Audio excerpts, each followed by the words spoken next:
All right. Hell, I don't have any fancy intros or anything for something like this, but Yeah. we're just here talking.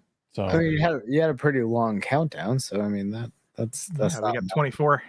yeah, Yeah. yeah. 24 theme. the following takes place between 7 a.m. and 2 a.m. For the record, that's probably one of my favorite shows of all time. That might be kind of weird, but I found it. I like 24 Good. a lot. I found it became kind of inconsistent between seasons, but I think you're pretty safe with 1, 2, and 5. 4 was okay too. yeah, I think you're right. 5 I think was the best one though. Oh yeah, yep. That was like peak, and then it was just all downhill from there. Yeah. But we are going to talk about 24 tonight. We are going to talk about Starfield because there's been plenty of Starfield news. Lofty and I have had our fair share of commentary on it over the past couple of weeks, I guess. The game's been out for 2 weeks now. Yeah. And but Mark, you haven't really, I don't know if you've really publicly shared much. You've defended some busy. comments, but you've been busy out in the UK. So. Yeah, so there has been that, and also in the past week, I've not got even as much time with the game as I was hoping to, because the facilities by which I could play Starfield in the UK were not ideal for the most part. So I didn't have a desk in my hotel of any kind, like not a table. So and I like playing first-person shooters with a mouse and keyboard. So I brought my laptop and everything, and I guess I could have played with a controller. I felt like then I would have been harder on the game because I wouldn't have been enjoying the combat nearly as much. Mm-hmm. But I did still get some time in. It doesn't run great on my laptop. My laptop has an RTX 3080 in it, so it's no slouch. Right. But I mean, 1080p too, with no ability to go above that or anything like that. I made sure I double checked the settings, and I just pushed on the main story. So while I was away, I didn't touch the pirate storyline quest, The Crimson Fleet. Yeah, the Crimson Fleet quest that I've now finished. But I really did a lot of the main story stuff so that I could get the superpowers and things that you get. Did you do New Game Plus or no? Oh, I know. I'm not even finished the game. Okay. But Because we'll have to talk about that because the main storyline leads you down the New Game Plus route, and it's controversial. But okay, well, I heard they were doing something interesting with it, but I didn't hear what it was. Yeah. But anyways, I got the superpowers and started the quest to go get the next one, and found it was another thing where I'm just wandering around a planet, scanning some gravitational anomalies, and it gave me an icon on my screen for the first one, and there was 4 total, so I thought that it would give me an icon for each time I scanned one, but it just wasn't really giving me any good indication that I had scanned them already. So I was doing on stream yesterday, I guess. Yeah, yesterday. And I don't know. It was just the game just kind of started rubbing me the wrong way. Yesterday, I also though finished the Crimson Fleet quest, and that quest I really loved. I thought it was great from beginning to end, and I thought that it gave some interesting moral questions. Though I think for me it was pretty easy to just be like, well, these people are pirates. They steal from. It depends on your character, I guess, so your role play. Well, let me ask this real quick before you get too into the details of that. Is that the one where you're like infiltrating them and you're trying to? Yeah. Okay. I'm like 3 like quests into that, so I have not. Yeah, there's multiple ways to do it, but I didn't even go through with it yet. I'm doing other things. Yeah, and I think that is probably the game's biggest strength, that people can branch off into a whole bunch of different directions and approach a lot of the content in different orders depending on what you want to prioritize on, and the game will get harder or easier depending on which route you take. And I think it's your level. I think it levels with you, doesn't it? The scaling of the maybe, but you're still a little bit more. You're much more effective at doing stuff when you have level ups, though. So even if you are level, you're still getting skills, and those skills can do things like, well, now I can boost around a whole bunch in combat. So scale with me all you want, but that's still going to make me a lot more effective in the game, easier as a result. Like I don't think it's a bad thing. So Shags, did you know what he's talking about with the skills? Did you get there? Because I didn't even know until yesterday. Skill. Oh, you mean the powers that he's talking about? Yeah. Yeah. Oh, yeah. I started doing the main quest a little quicker. I generally will main or I'll critical path these games usually fairly early, and then Yeah. like there's always a point where I feel like it's obvious that the next choice is going to be something pretty heavy, and at that point is usually when I will back off and I'll go do a whole bunch of other stuff. Yeah. So well, it's funny because I didn't know I was streaming and somebody was like, "Lofty, go Dragonborn, turn into a Dragonborn." I was like, "What are you talking about?" And then they were like, "No, I'm serious. Do your Dragonborn, your Starborn powers." And I was like, "What is Starborn?" I thought they were trolling me. Didn't even know that it existed until yesterday. Well, and that's the thing with me is just so the audience is clear whether you're watching VOD or live, I think we should get into most like the game of Starfield. We could probably leave out a lot of the stuff that's been talked about recently, even though we might get into it at some point. Yeah. But I do want this stream is going to probably be like more along the lines of gameplay, story, and stuff like that. Yeah, like what the state of Bethesda, the state of modern RPGs, kind of stuff like that, and then like what's it doing right and wrong? Yes, it's important. I don't know how much you watched of any coverage outside of I don't know. Did you watch like for example like Moist Critical and those guys break down the game? They have a podcast. I try not to because I like to experience these games. I mean, it was almost impossible to avoid like the controversial stuff and people's comments regarding the pronouns, but like gaming wise, like I don't really like to get into that stuff because I do want to experience a game like this as unadulterated as possible. Like that's just me though. Yeah, I will say there's a couple fun channels that you could like. I like Moist Critical's podcast. He has like 4 guys that they'll chat about video games. And then Skill Up has a podcast with a bunch of like game journalists. I don't know. I just like getting different people's perspectives on some stuff. And this one kind of bothered me because I think everybody was kind of being like very negative about, well, I don't care if you're negative about Starfield, but it's like they all agree with each other and they were all just like, I don't know. Some of the stuff in the Moist Critical podcast was like, I just wanted to like correct some things, but we can get into it, I guess. Well, I mean, the gameplay stuff.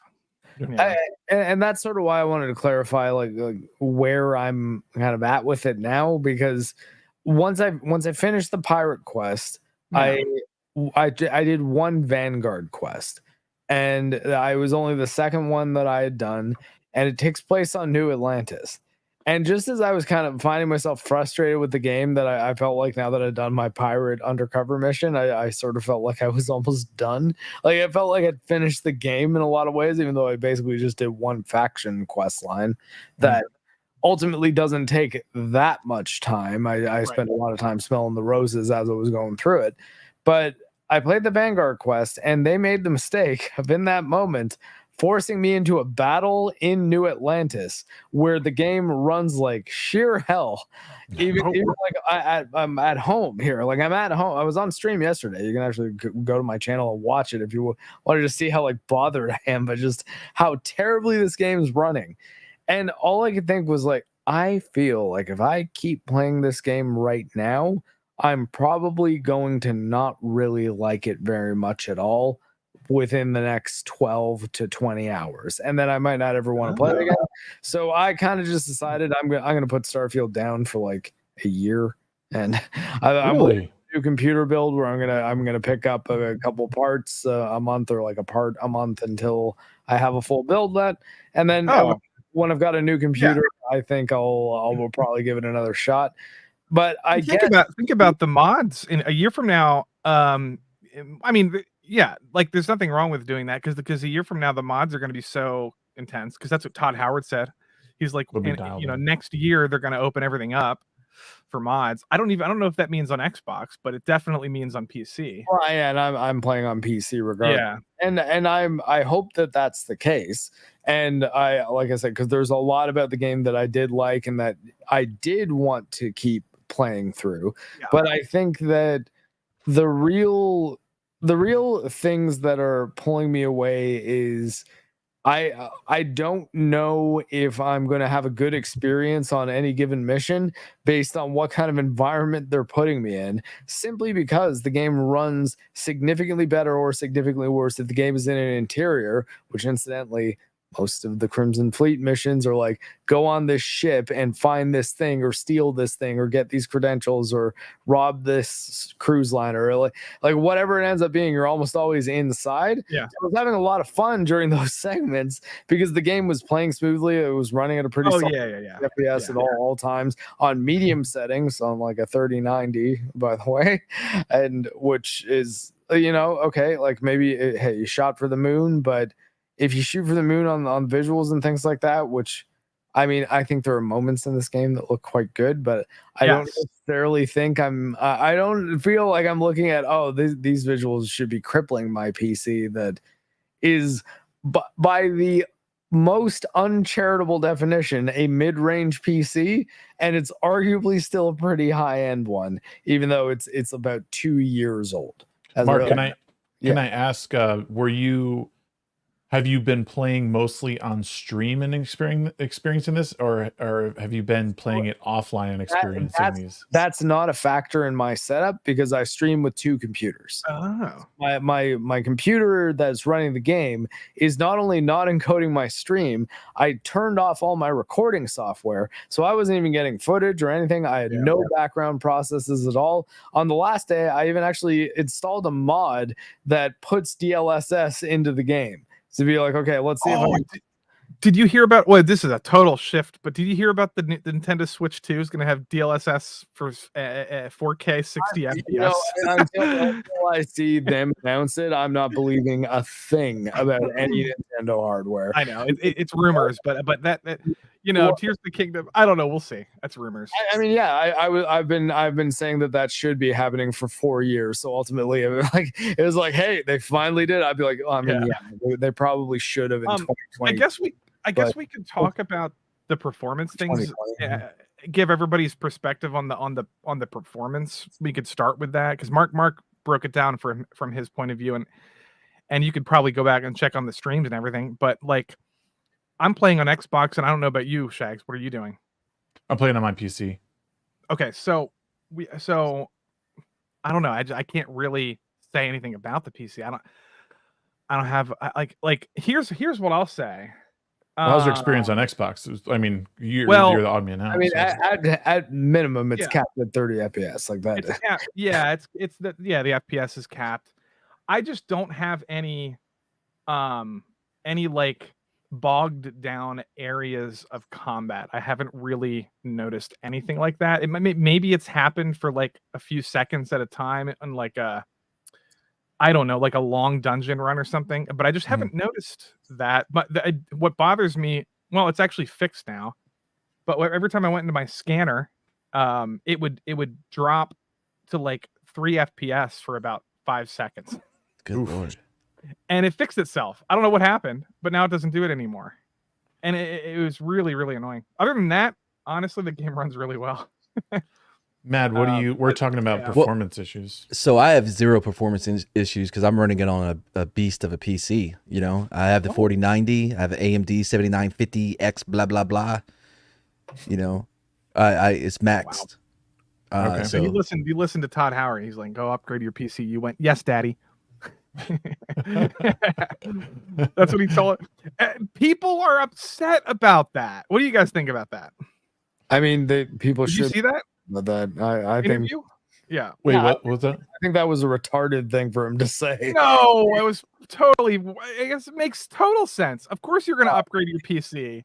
Why would you expect to play it on a Surface Pro? Why would anyone expect to play a next gen game with my AMD 5900X and my RTX 3090 with 32 gigs of RAM is not a Microsoft Surface. I'm on low settings and I can't get a consistent 60.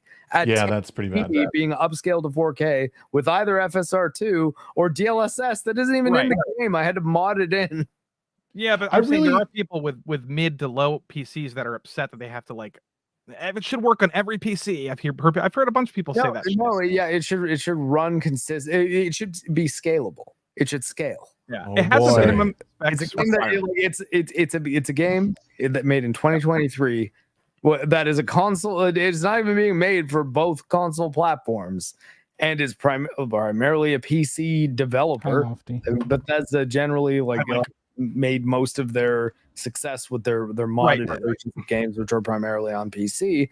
And I mean, yeah, granted, they're owned by Xbox now, but I don't buy that. Well, I mean, obviously they're owned by Xbox now, so that was the primary. It's like, okay, well, it runs at 30 FPS on Xbox, so they didn't do a great job there either. I'm sorry.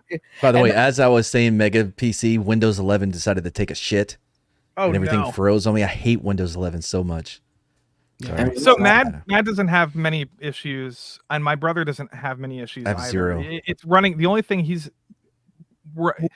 playing on high settings, and he's trying like he's getting like 50 to 70 FPS. It varies.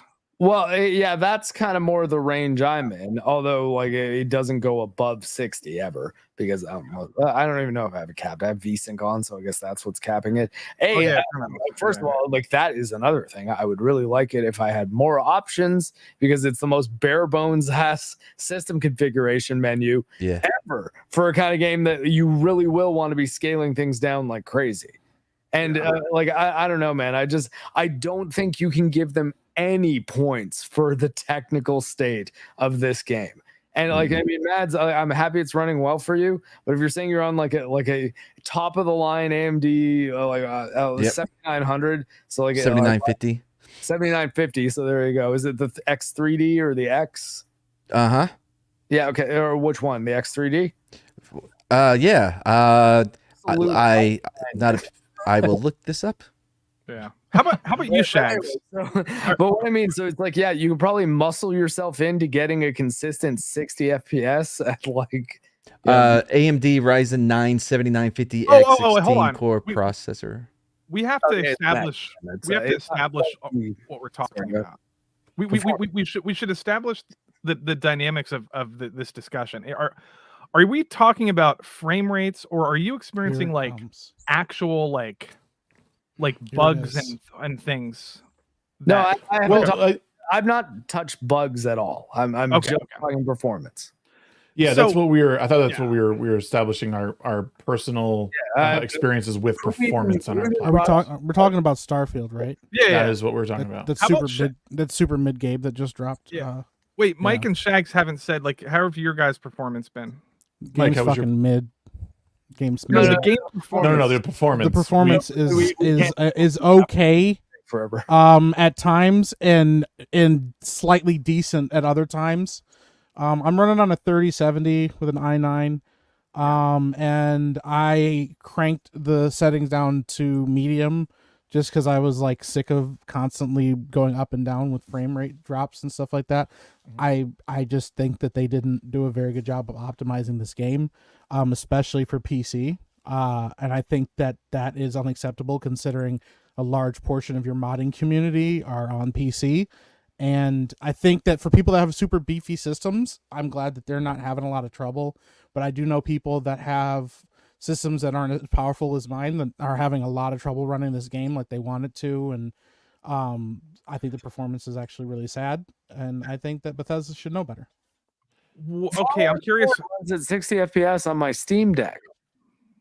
Oh, like that's curious. Let me go ahead, Shag. So I'm pretty much in line with what everyone's saying. I've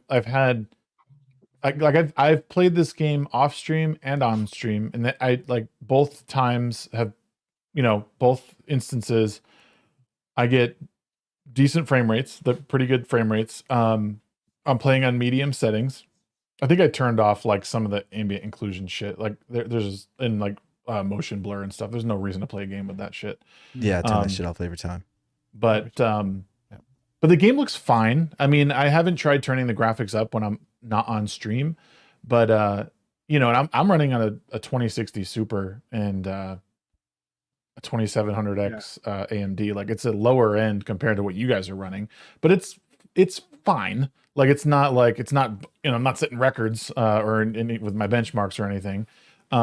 But this is this is par for the course as far as Bethesda goes. In my experience, like this is how every single game has played out for me. Like I don't light the world on fire with my graphic settings or frame rates, but it's certainly playable and it's been, like I said, enjoyable. Nothing has been so egregious that I've thought, wow, this is not worth my money. Like that's kind of where I'm at with the performance stuff. I'm not going to be on long because my issue with this game is that I can't play it anymore. Not because of anything to do with the game. There's something lacking in this game. I don't know what it is. I can't put my finger on it. There's something about it that feels hollow. And I keep trying to force myself to play this game, like thinking maybe there is a spot that I will reach where everything will start to click and I will enjoy it. I've yet to reach that spot, and I'm finding less and less motivation to even try to keep playing. Not because of any technical issues, any political issues. It's just the game is hollow for me. Okay. There's no hook. Yeah, I think that's a fair assessment. I've sort of experienced similar emotions throughout this. People know my stance on the pronoun stuff at this point, but like the dialogue oftentimes is really distracting. You skip it. And how bad it is. Like every single person you come across is like girl boss. What? Yeah. Well, not every single, but like there's so many like leaders or like second in commands that are women that like they just don't seem to fit they don't really seem to fit the bill. Like I've not noticed that. Well, I mean, in the Vanguard, the Vanguard lady, the second in command is this insufferable woman, and then in it's the Crimson Fleet as well. The second in command is a woman who's also like kind of annoying. The Constellation people. I think there's like 3 women, and I don't know. Maybe it's just the. I think it's pretty spread though. There's a lot of men in the game. My issue with the men in this, just like in what's it called, Horizon Forbidden West, like all the men there like are just like untoned, like just wet sponges basically. Like they just get pushed around by women, and then like I think I said this, like one of the first interactions you have with Constellation, like I go out and I find those pieces of metal, the anomaly things, and I bring them back, and the guy's like, Mateo's like, oh, like we should go have a contest on who can get so many, and then like the woman pipes in and she's like, it's not really good to like compete among friends because it can cause animosity. And then I like my dialogue option, I was like, fuck it, like let's just do it anyway. And he's like, yeah, but I also recognize that what I did is kind of toxic or something like that. It was so freaking weird. I was like, what? I love that. What is this? It's just distracting dialogue. That's so modern day. I don't have very long either because I have to get to sleep. I know. Thank you, Mike and Matt, for joining us. I just wanted to join any chance I get to yell at Lofty. You didn't yell at me. Not yet. I was building up to it. I was giving everybody a chance to talk. Listen, Lofty, I watched you go all over Twitter and try to defend this game. You were shotgunning Everyone's retarded. the comments everywhere that anybody that would talk to you. I saw you do it. Lofty, this game based is mid as fuck. And it should have been great. This game should have been a blockbuster, explosive, awesome take from a company that has made some amazing games in the past, and there is no excuse for how mid this game is. And part of it is absolutely the setting. A big part of it is how absolutely sterile and uninspired the setting is. But the biggest thing for me, more than anything, is how absolutely like stifled everything feels. I agree. I think what Mark said about how there should be more optimization. They know how many people play their games. They know how many people are going to mod their games, and it feels like they knew if we just make if we make an interesting enough setting, people will just make the mods that make them play this game forever. Well, that's a good question, Mike, that we should ask the panel, because like, is it at this point, because the unofficial patch will come out that modders make to optimize this game. Is it like, is it a bad thing that Bethesda seems to leave it up to the community to make these games what they are? Like they give you a core game, and Right. then the modding community just like, I mean, let's be honest, like some of the best moments that you have in some of these games are because there's mods available. Fallout, Skyrim, and all that. So I guess the question for the panel is it acceptable for Bethesda to do that? Does it take away from them as a company? Or should they be optimizing their games? Well, I think it's well known at this point that vanilla anything Bethesda is not going to be as good as with mods. It's just like, and they clearly lean into that. Yeah. But and you know, otherwise they would have to spend 10 years making a game. So I mean, I'll also give them this though. I mean, would you on this one? Yeah. Would you 3 years to play this game if it was feature complete and amazing and ran well? Well, you can. That's the thing. You can wait. Everybody else wants to play it now, though. You can just wait. I mean, The thing is, Lofti, I played Morrowind 3 years, and we didn't have mods, and Morrowind is a really good game. It's probably one of their best games. Oh, it's also Oblivion old technology, but that's Oblivion was also a huge step up from Morrowind. RPG wise, yes, it took a step back, but it was a better game. There was a lot of interesting stories and things like that. And Skyrim was kind of a perfect blend of people that loved Bethesda games, but also catered to a lot of casual gamers because they dialed back a lot of the RPG settings and stuff like that, which I didn't necessarily like. But Skyrim in and of itself, without mods, I had an absolute blast with. Yeah. I played multiple playthroughs with it and stuff like that. I don't know if I'm ever going to finish anything in Starfield. Like, maybe I'll play like another 20, 30, 40 hours of it, and then I'll just wait until somebody comes out with like a cool, I don't know, Firefly mod or something like that, or a Star Wars mod or something, and be like, oh, maybe we'll check this out. Maybe it'll be fun now. But like, the fact that that's the case, and the other thing, and this is why I don't give Bethesda the benefit of the doubt, is because of what they did with Creation Club, where they were like, hey, now if you want to pay us more money for these other mods that we approve of as cool mods that we'll incorporate into our game this way, as long as you pay us money for them, like, isn't that cool? See, we're kind of in the mod stuff too. But it's still an example of them going, we figured out a way to monetize something that was kind of free to the whole community that people were already putting a lot of time and effort into. And I know a lot of modders that were not happy about the way Creation Club was incorporated into things. So the Creation Club, did that not give money to the people who created the mods for the game? Well, they had to be. It did, but it was also Bethesda got a cut of it. So basically, the only company that ever did that well, hey Rocky, is you can actually buy right now any of the products of the thing I'm going to tell you about for about $1, because it's the 20th anniversary of Steam, everybody. So Valve's Half-Life expansions, like the ones made by Gearbox, and there was a few other ones like Blue Shift, and they're all like $1 right now.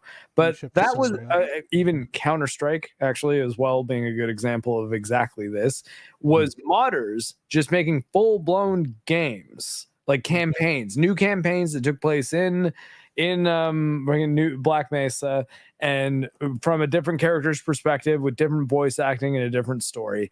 And instead of just saying, hey, just release that as an unofficial mod, Valve was like, oh yeah, here, come, we'll make that an official expansion, and they would sell them. So I think that was Bethesda like trying to be good faith towards their intention, them trying to do that, to be like, hey, we're gonna have these real official mods that are like almost considered canon in a way. And I think that they should have gone harder into that. But the problem was, and my personal belief, I didn't read this anywhere, I'm not basing it on anything, just my conclusion is that I think what made them not do that is they wanted an excuse to have people make fucking horse armor or something, something small. So it's like, oh, no, we don't want to sell big $30 campaigns where, hey, it's just like the way they added that awesome vampire campaign to Skyrim. Like that was probably my favorite expansion. If things like that just community modders are making,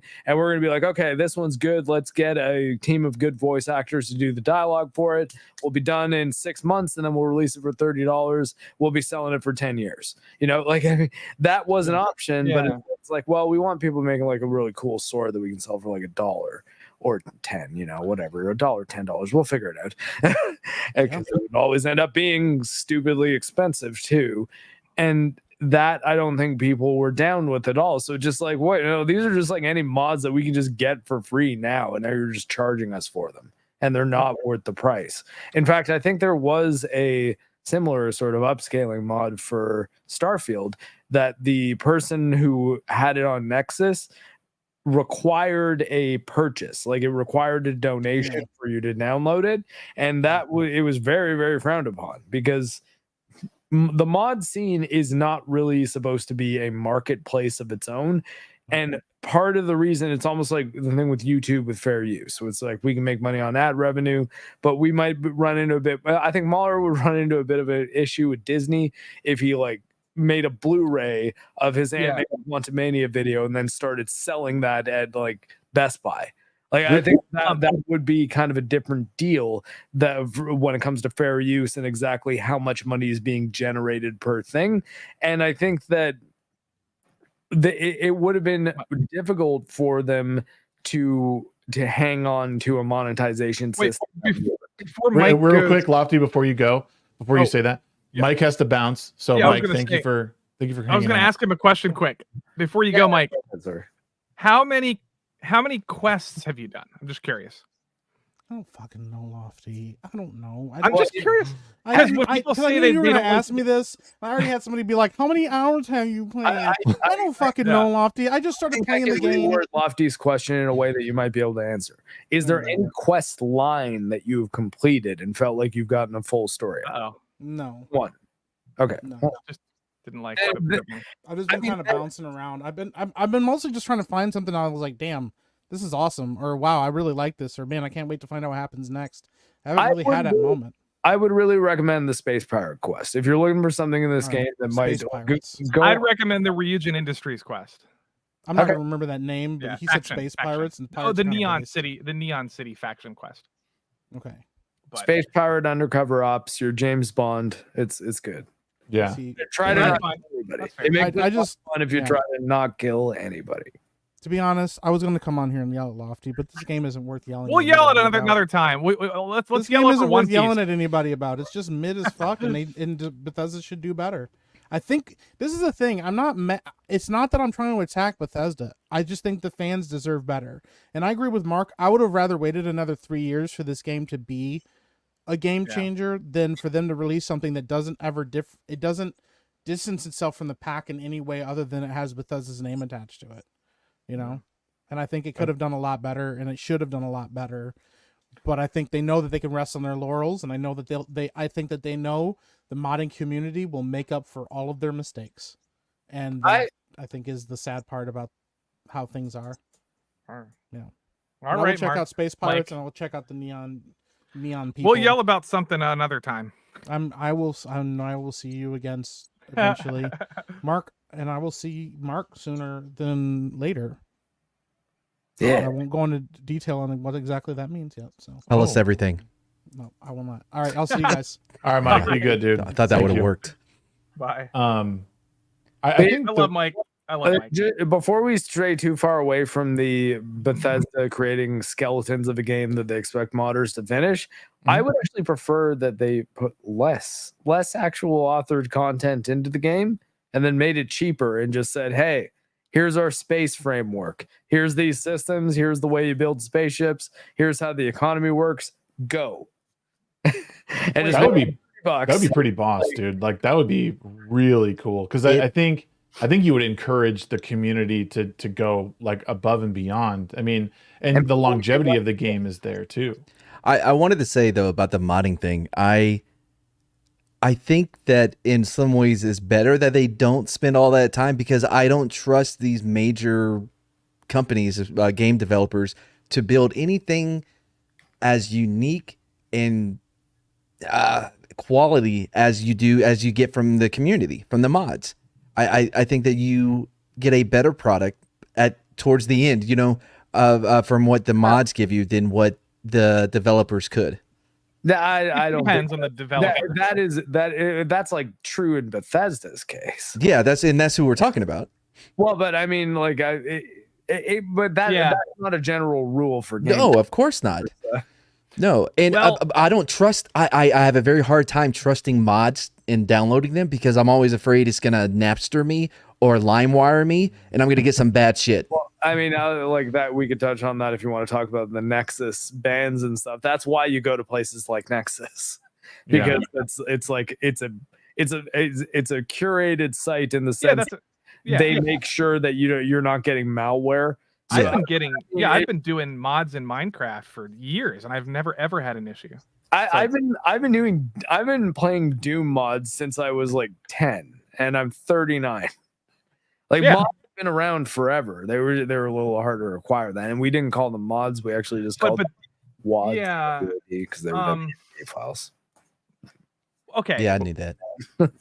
So the mod thing, it's I guess I'm just having, like, to me it's not like here's my point. I like vanilla Starfield. I like it a lot. I like the questing. I like how many side quests there are, the variety of them. I haven't gotten bored yet in 65 hours. There's definitely problems with the skill tree and with the outposts and stuff that mods could fix easily. And there's like limitations, which is like, to me, is just like, oh, this is vanilla. This is what I expected from vanilla Bethesda game. And it's like, why should I have to, like, if they want to put a game out that's most people are going to enjoy and it has a mostly positive review on Steam, and generally speaking, it's selling really well and everybody's playing it, why should we all have to wait 3 years so that you can be satisfied? Why can't you just wait 3 years yourself and then play the game when it's better? Well, because it's basically saying that you're totally comfortable with them knowingly putting out mediocrity when they could be. It's not. I give it an 8 out of 10. I think the game's really good.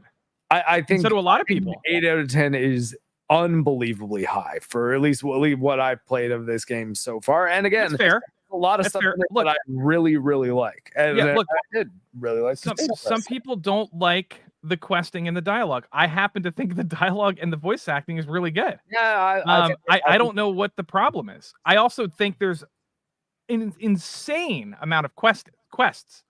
There is so much quest. I am never short of an interesting quest. If I want to go on an interesting quest line, I'll just do it. It's like there's so many of them. It's real quick, Lofti. Overwhelming. Yeah, I think it's overwhelming. Yeah, but that's a you problem. Well, and I was speaking from my point of view, Lofty. I'm not speaking for you. I'm not speaking for Mark. What I'm saying is, for me, who I am speaking for, it was overwhelming. There's so much depth to every fucking thing with the shipbuilding. Going on. With the way too much. I'm discouraged immediately. I'm like, man, do I really want to put in time? Because there's nothing that has hooked me to make me want to do that. There are people that are overwhelmed by the Tears of the Kingdom building gimmick mechanic. People are overwhelmed by it, so they don't even use it. To me, it's a brilliant system. So it's like, it depends on who you are as a gamer and what you feel enjoy playing. Hold on, before you go get mad. I'm done. And I'm never get mad. No, I'm saying before you guys get too out of whack. I think I'm mad. Out of whack. I'm mad. That is for sure. What I am gathering from this, or the conclusion I've drawn from this, because I agree with you, Matt, and I agree with you, Lofty. The menu system has, as usual, plagued this like into nearly unplayable at times because. Mm-hmm. I always seem to be fumbling like through the maps and like getting back. Yeah, there's issues with that. Yeah, and so like I think if they were able to streamline that, I think there's already a mod out they have Star UI that's already out. But like that would fix a lot of the problems in how like the quests are laid out, the inventory is laid out, because it would just like streamline it a little bit more. Because they do have the tabs that separate like faction quests, main quests, activities, which is nice. But I don't like. Here's one big problem with the game. I hate the fucking star map. I hate it. Yeah, it's so annoying to navigate, especially on Yeah. Xbox. Well, that's I what have I'm to talking. move my Yeah, that's what cursor. I'm talking about. I have It's to like move my analog stick. It's so slow. And then I'm always passing a planet that I want to go to. And I have to like barely touch the analog stick to like click on the planet. And then I don't know where they are half the time. Well, that sounds like a you problem.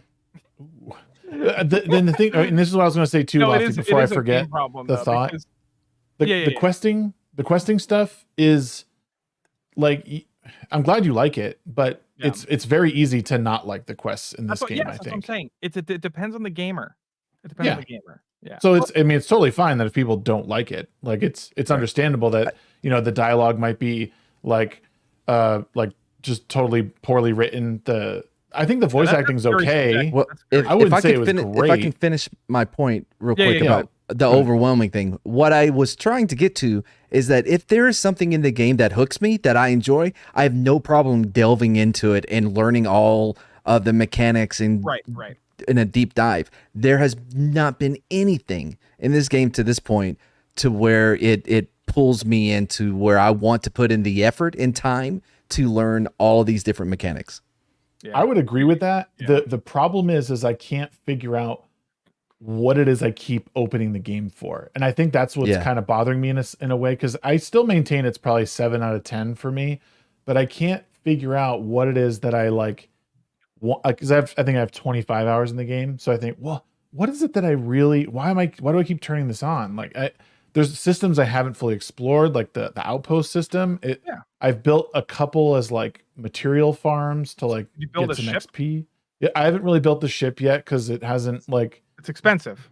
Yeah, it's expensive, but though money's not very hard to come by in this game either. Like I think it's hard to get money. I think Really? it's hard. Really? What the fuck? No. I make so much money on quests, guys. Like I have Questing, yeah, but I pick like, up everything. Can you buy a ship? Can you buy a $400,000 ship? I've stolen 2 and I've gotten 3 in quests. Oh no! I'm saying like, can you upgrades. build like a $400,000 ship and then like have a bunch of money left over? Like, Oh, I haven't. Well, I haven't. No, I've only. had upwards of $900,000 Holy shit. in this game, and I played it. Oh, you must have beaten. guys Did you beat a quest line that gave you a bunch of money? Like, I think my brother said one time he got like 200 grand from like one quest. No, I get 200 grand from quests frequently. Oh, Like, usually if you have a quest that's like, hey, you had to do a few things to unlock this area where it's like, hey, you're gonna be gone for a little while. If you do one of those quests, you always get like 200 to 300 grand minimum. I'll say this. Finish the quest line, they give you like 700 grand just at once. I have yet the to hell? do a I'm not quest. seeing any of this. I have yet to finish a quest. I've been to maybe 3 or 4 planets, and I almost have enough to build to buy a fucking ship, Lofty. I pick up everything. Yeah, and sell stuff. I pick a lot of locks. yeah. too. I buy a lot of ammo, and what else do I buy? I'm trying to think what I buy. You buy ammo, What the fuck? Oh kill yeah, people, and take their ammo, dude. Right? I Oh, can't. you don't Laser get- ammo is hard to come by. Laser ammo is. Oh, Yeah, no, I neither, man. I'm trying to. Particle beam. Yeah. I can never find ammo for any of my shotguns except for the double barrel one. It's what Yeah, I use most of yeah. the game. Even pistol ammo is tough sometimes. Yeah, And it depends on your. rentals, the submachine guns, like the little. Yeah. Like the PP. P9000s. Yeah. Those things, they burn through ammo like crazy. So I Yeah. had like 1,500 rounds and burned through over the course of a few quests. Was looting everybody and did not come across nearly enough ammo to Sounds deal with. sounds like you need to tighten up that group shot. I Well, don't. Maybe, but like also it's like Some well, ammo is more sparse Shot than group. others. yeah, but I don't really have an issue with that because I think that is kind of what this game is. But before we stray too far from the state of the release of the game and the whole idea of like, well, I don't want to wait 3 years for it. Speaking of great questing and really good dialogue and a very good RPG, that's actually the best game of this year. Baldur's Gate 3.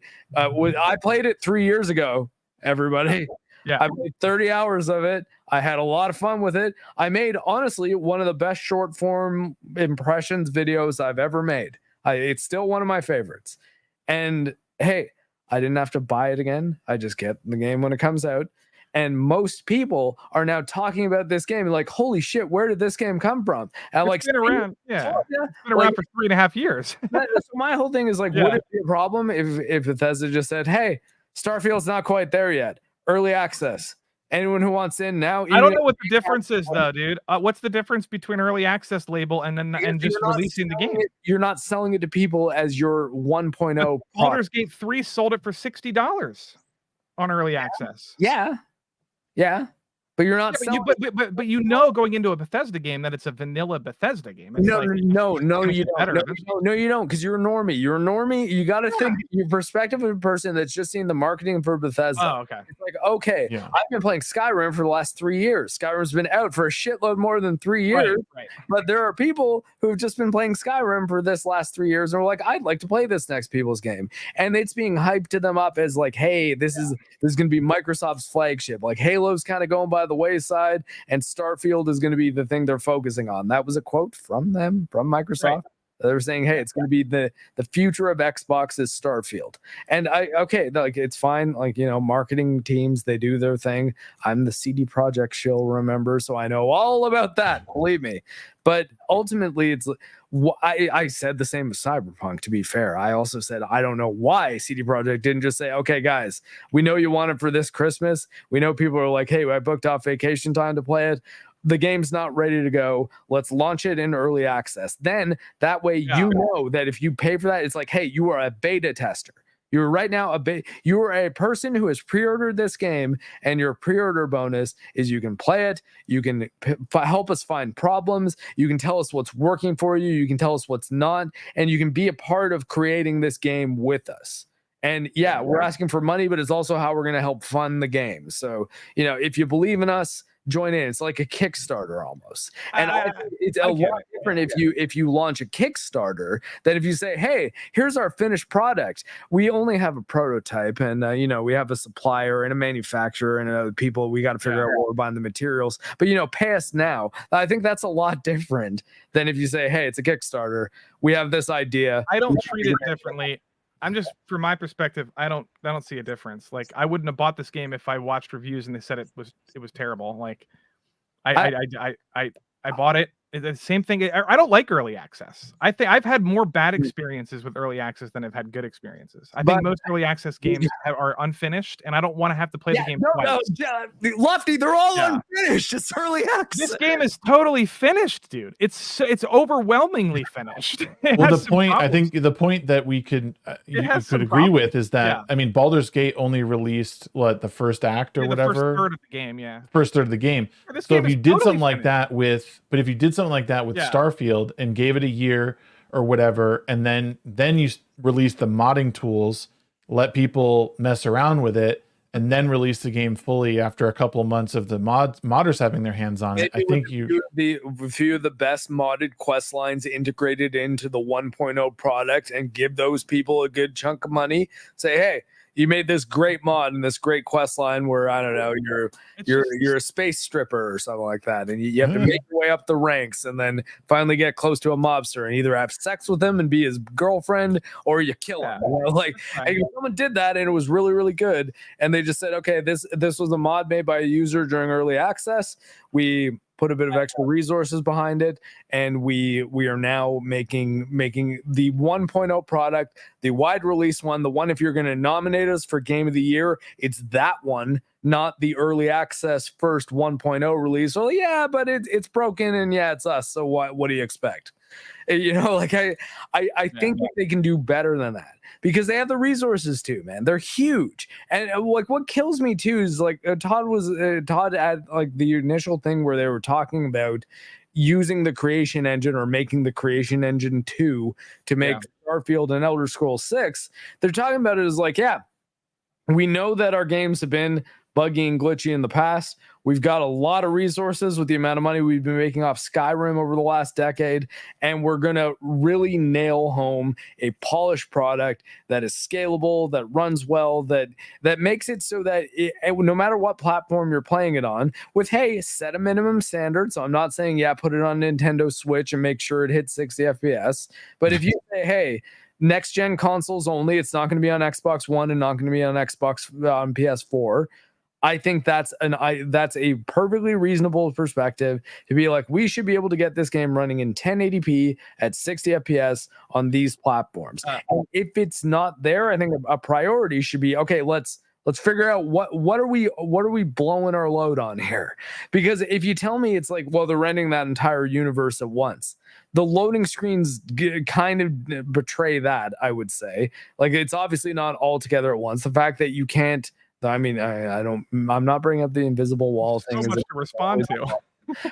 but it's all connected though, because it's just the idea of them saying like, well, is this game actually finished?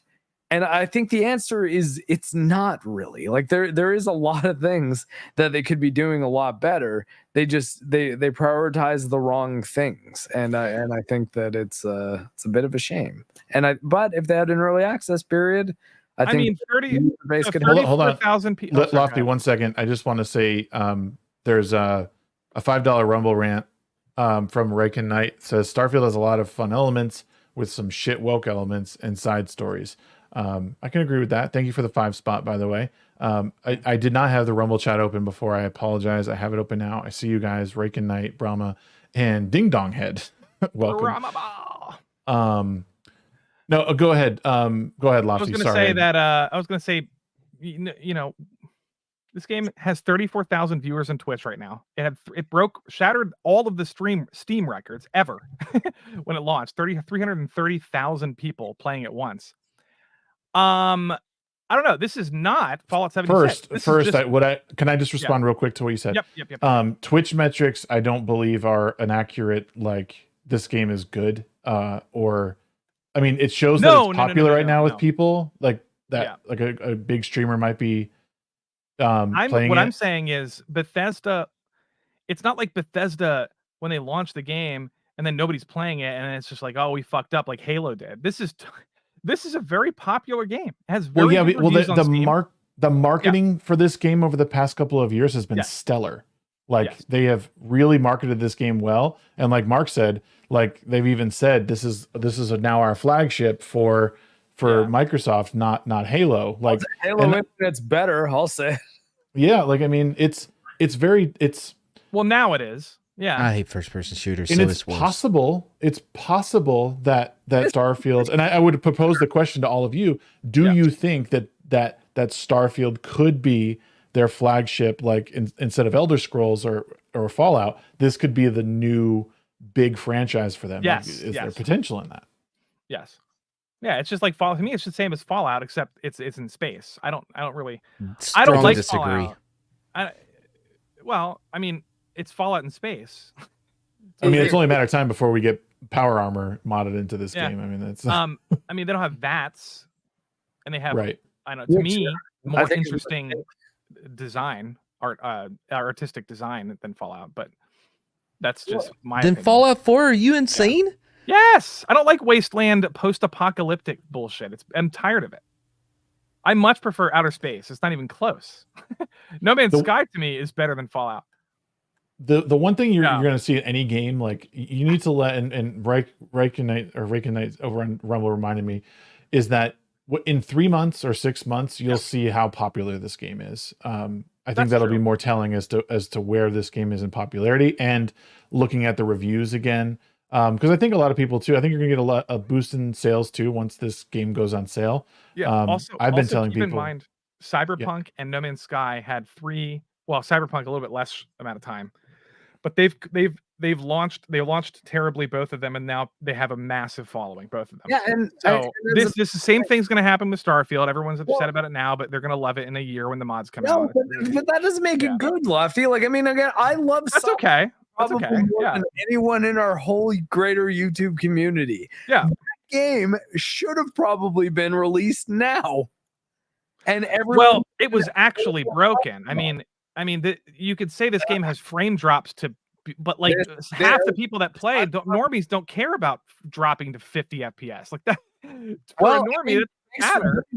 But you can't, Lofty. You cannot, and you will not be able to convince me that a game jumping around between 70 and 50 FPS in a first-person shooter, which is what Cyberpunk is, and Mads, like that's why I was kind of confused by what you said about not liking first-person shooters. Yeah, I hate them. In what world is Starfield not a first-person shooter? Because you can go to third-person view. Okay, but it's trash in for third-person view. Like you can't. It's not even real third-person view. It's just a first-person view with a character model instead of a gun. Say, Mark. I hate first-person shooters so much. This is not an insult, but Mark, you are hyper autistic about frame rates. Most people, if 30 FPS doesn't bother most people.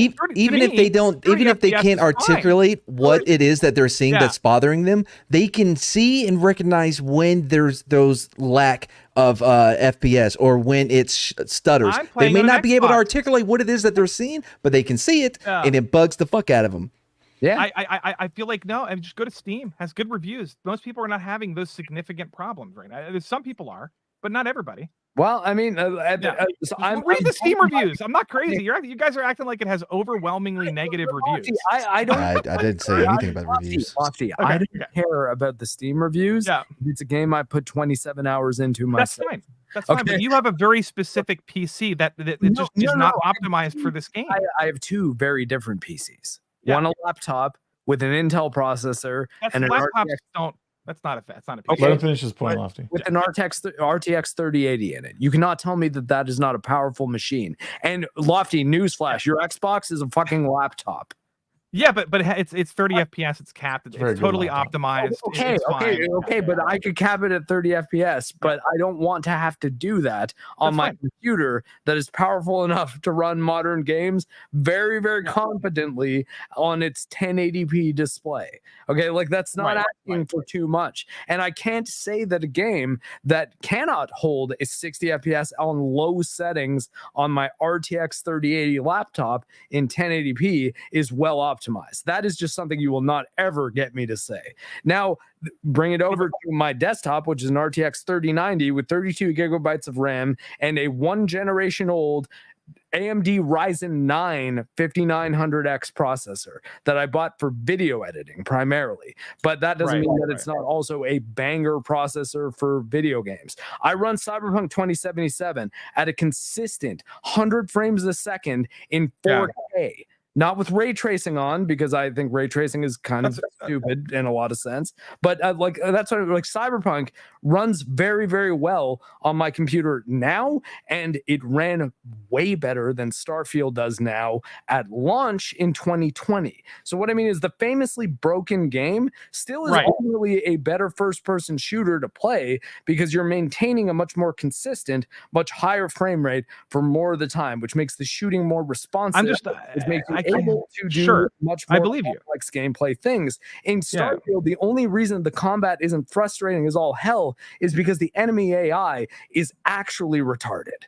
And it's pretty bad. Actually, that hard to kill anything in this game. Never been good in you get fucked up if you don't know how to play that game well, especially if you're on one of the higher difficulties. So that's the thing. You cannot get me to say that Cyberpunk was more broken than Starfield. It definitely had more embarrassingly hilarious glitches frequently. I will crashes.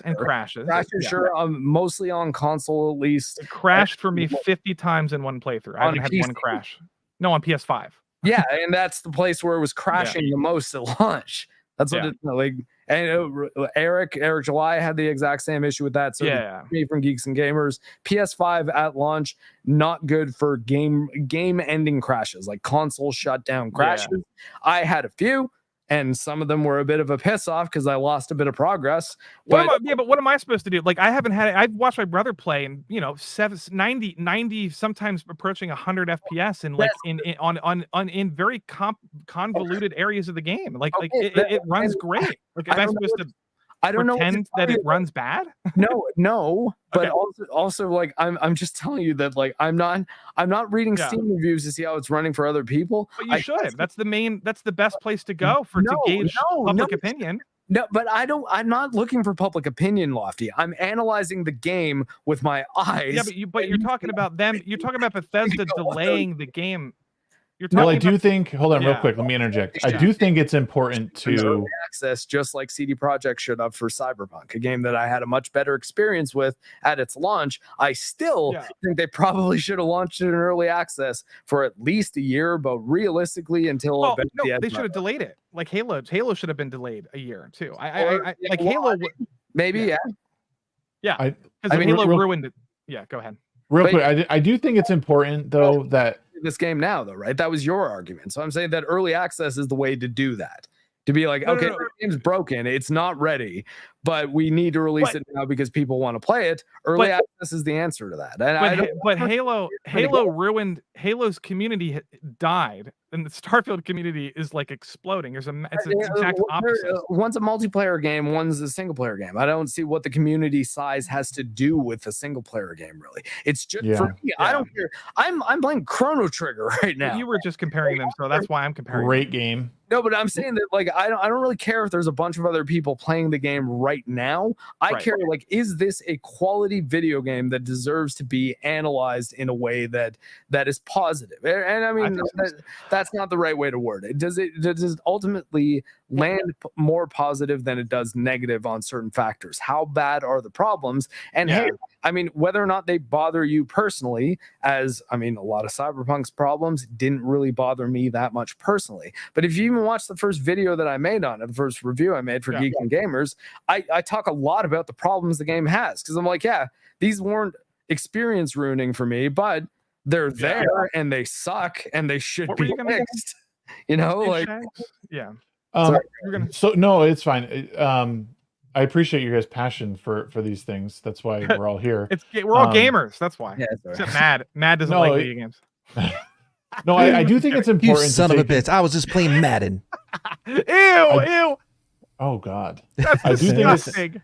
I do think it's important Got it for my to birthday. look at the whole, like when you look at how like Bethesda games perform. It's important to obviously know how your game is performing, but I think it is good to know like across the board what people's performances like are, you know. But it's equally as important to look at the like to take in people's opinion or I mean not even I mean. Look, I think from an individual point of view, Yeah. it's better. Like you're looking at story, like dialogue and that stuff. The performance stuff, I do think it's important to get the broad spectrum of like where people are and how it's performing. Like I said, all these games perform the same for me. Like they don't perform great, but they're not really bad to the like where it's unplayable. Cyberpunk has always been like that for me. Cyberpunk, I had a bunch of crashes. I loved the game when it came out. I still liked it anyway, even though it crashed a bunch of times. Here's what people do. They are hyper focused on their own experience.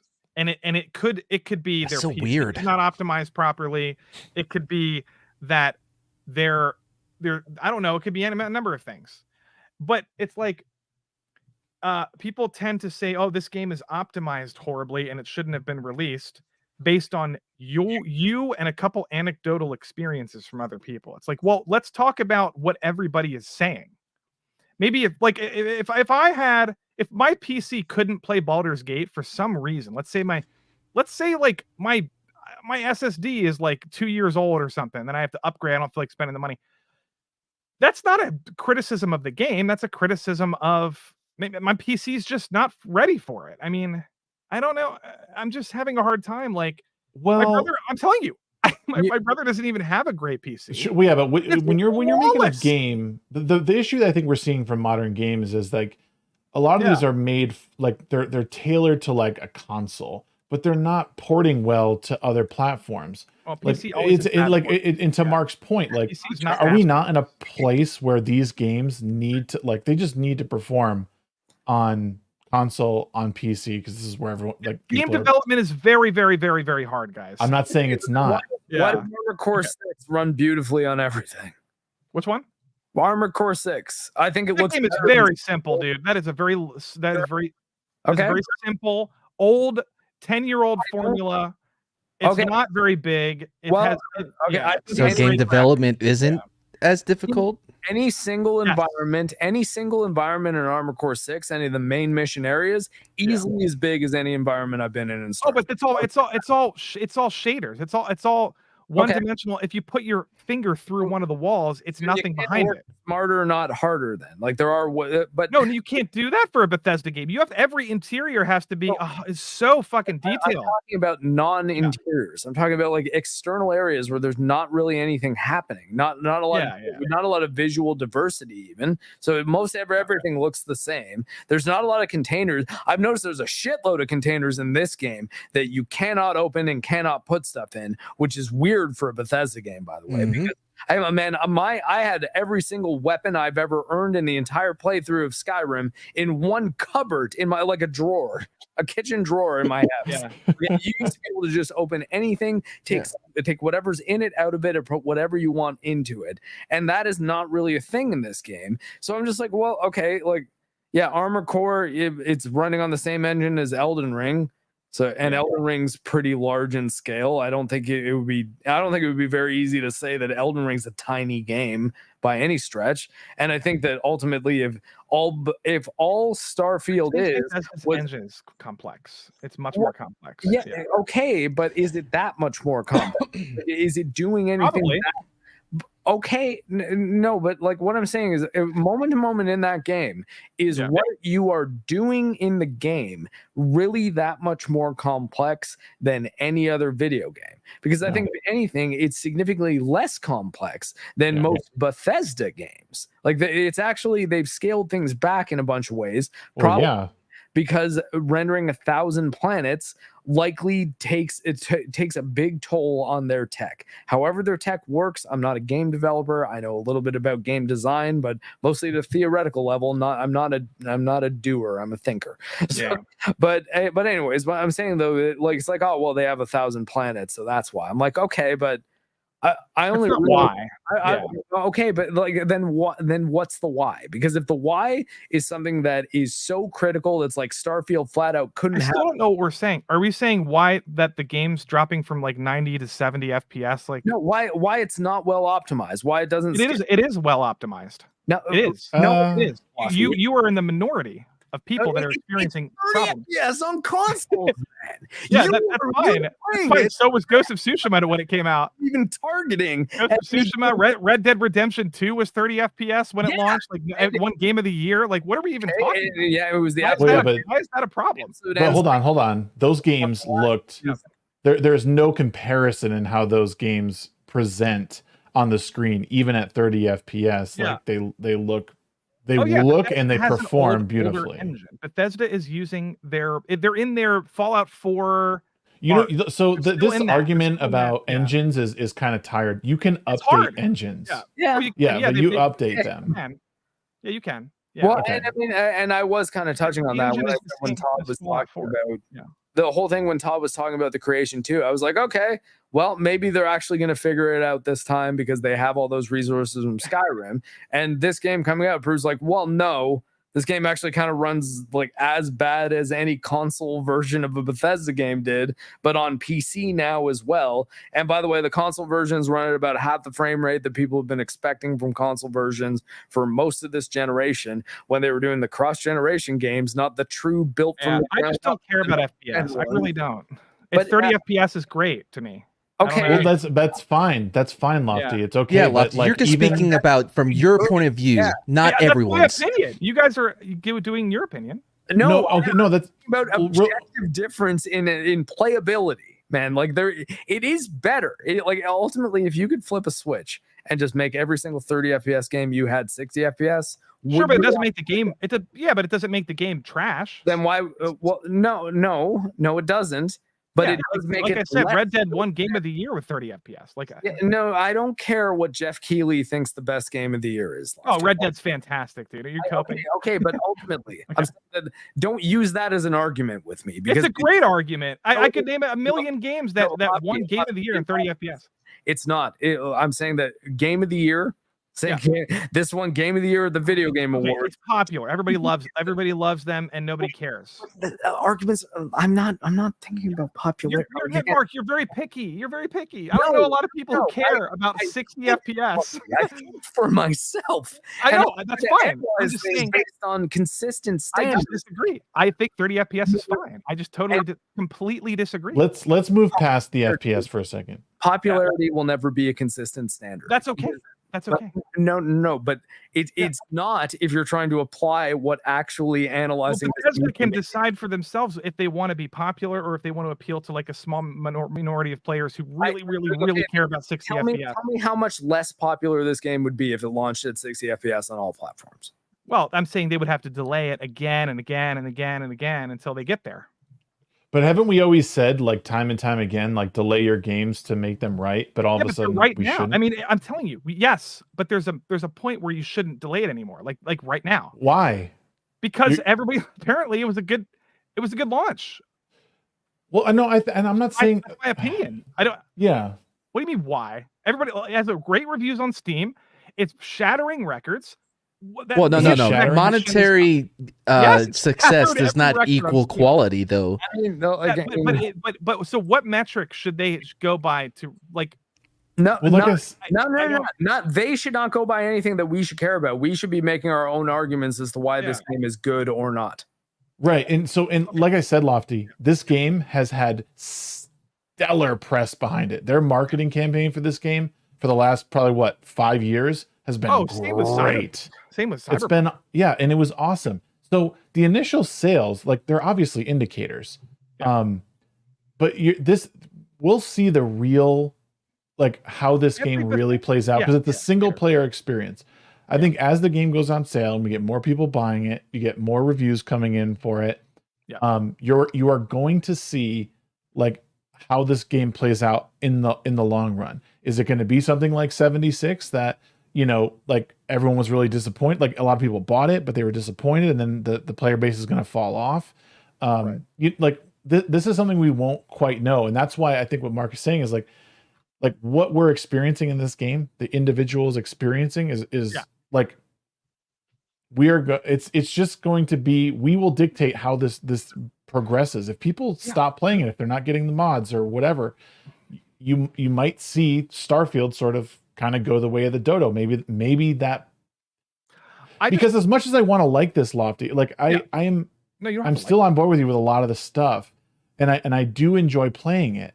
It's bothering me, like I said, I can't figure out why I want to keep playing it, because the quests, like, they're kind of bland. Like, the colors, the color palette in this game is kind of bland, and like, there's just certain things that seem overly difficult that shouldn't be. And it kind of comes back to the question of, like, at this point in Bethesda's life, should they be releasing a game in this way? It's certainly playable.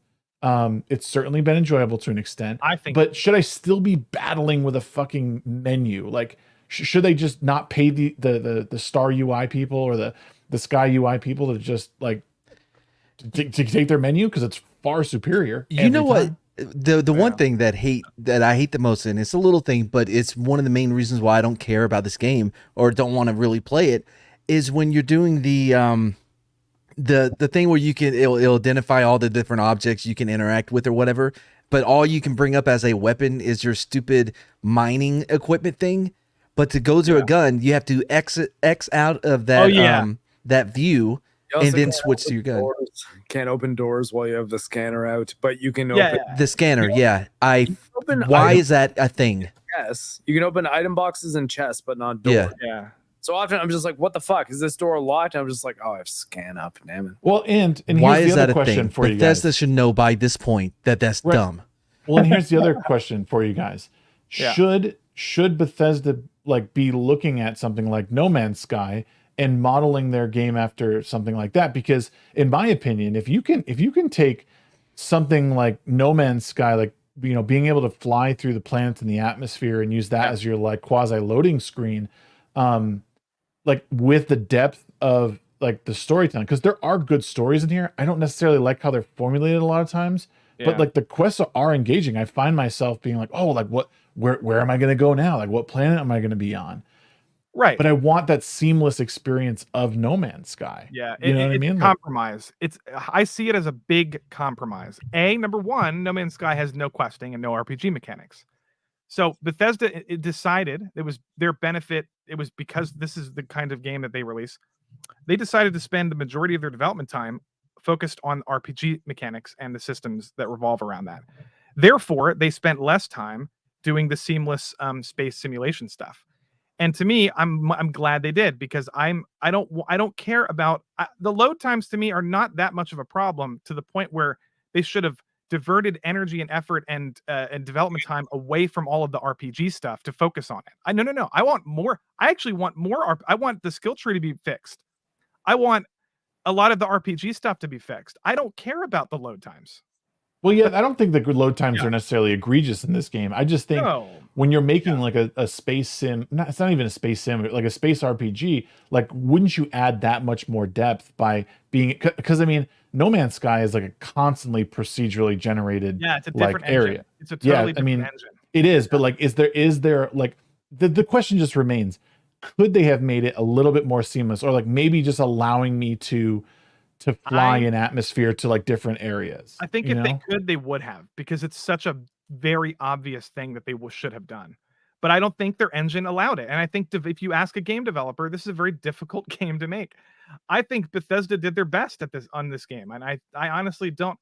It's like not every games are not difficult. I mean, games are hard to make, and not every game has the same engine. So like if No Man's Sky does procedural generation for billions and trillions and bazillions of planets, and they have no problem hitting 60 FPS, then for some reason their procedural generation technology is not taking any, it's like no performance away from the game. They figured out some random thing that goes really, really well with their game and their engine. And Bethesda it's not compatible with Bethesda's engine. So they had to do something differently. It's like people think you can just swap gimmicks around between games easily. It's not how game development works. No. And I'm not saying that. This is Yeah. No, hold on. No, what not I'm you. saying is if that you a lot. Yeah. Yeah, and if you but I guess the question becomes, would it have been better for them to sort of change the formula a little bit, like make Starfield your new nest egg? Like this is the IP for us. This is the Microsoft IP, and we're going to put everything we have into this. Would it have been smart to update the engine in a way that allowed that? Because it's a total departure from, if they were able to give you that seamless experience, because no other game in Bethesda's library does that. Everything has a load time in between it. There was a couple of mods. I remember there was a Whiterun mod, that you could like, it opened the door to Whiterun and it got rid of the loading screen. Like could they have done something similar, but just made it more immersive? And would that have been advantageous? I'm telling you, you could count on one hand the amount of games that are doing seamless space travel. That's how hard it is. Otherwise, everybody would be doing it. Well, no, but you can still because I think I would say that No Man's Sky probably does something tricky where it's like they have this magic system where they trick you with illusions. Like your warp grav drive in No Man's Sky is a loading screen. That's fine, but that's what I mean. But it's still seamless. When I go from planet to planet or universe to universe, I don't feel like I've missed anything. It's just all there. You can use load screens creatively to still create a seamless experience, kind of the way Shagsworth was saying. But I'll reframe that concept, because Lofti, I think you're correct in the sense that I don't think trying to port No Man's Sky's precise techniques into a Bethesda RPG would necessarily be the best way to do it. But I think that if having this massive universe is so difficult to have also be something that like performs well and can scale and optimize consistently between different hardware configurations, I've been much happier if there was like 4 solar systems or something And each of those planets, each of the planets could have been terraformed so that every single one of the 4 solar systems has 9-10 planets that all have a bunch of stuff on them. And it's like each one, like basically 9-10 planets are okay, 4 solar systems, 40 Skyrim maps effectively. Like that would have been, I think, a lot more interesting to me than the vast stretches of space. When it's like, hey, maybe you can still go out into space if you want, and you'll land on little procedurally generated planets, but they will be more like, hey, go hunt some resources here if you want. You're not going to find buildings, you're not going to find quests. These are unsettled planets, and that's what you can do for your space exploration. Have like another 6 star systems of just those. Because I think that even if you're talking about a realistic vision of the future in which space travel would actually look like, we're working on getting to Mars, man. I don't know about jumping between any potential galaxy or like solar system in one full galaxy. Or I mean, or is it even more than that? No, because it is one galaxy, but just several solar systems. Yeah. So And I don't necessarily need to explore I probably won't ever, even when I do play the game later on, and hopefully everything's been improved by then. I don't think I'm ever going to explore all 1,000 planets. I might not explore a third of them. I might not explore 25% of them. So when it's like, well then.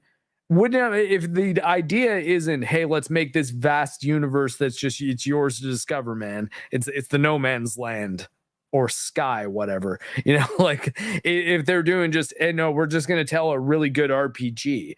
I don't see that like a structure similar or a size, not necessarily structure, different structure, but a similar size to something like Mass Effect, where it's just okay, like there's a reasonable amount of places that I can go explore. There's still a huge amount of content in this game. It's still a very good RPG with a lot of good quests and a lot of good stories, but hey, it's the Bethesda version of that, and we're going to make it so that there's space combat, and the space combat's actually pretty good because I actually do quite like the space combat, and I find it generally runs pretty well in space.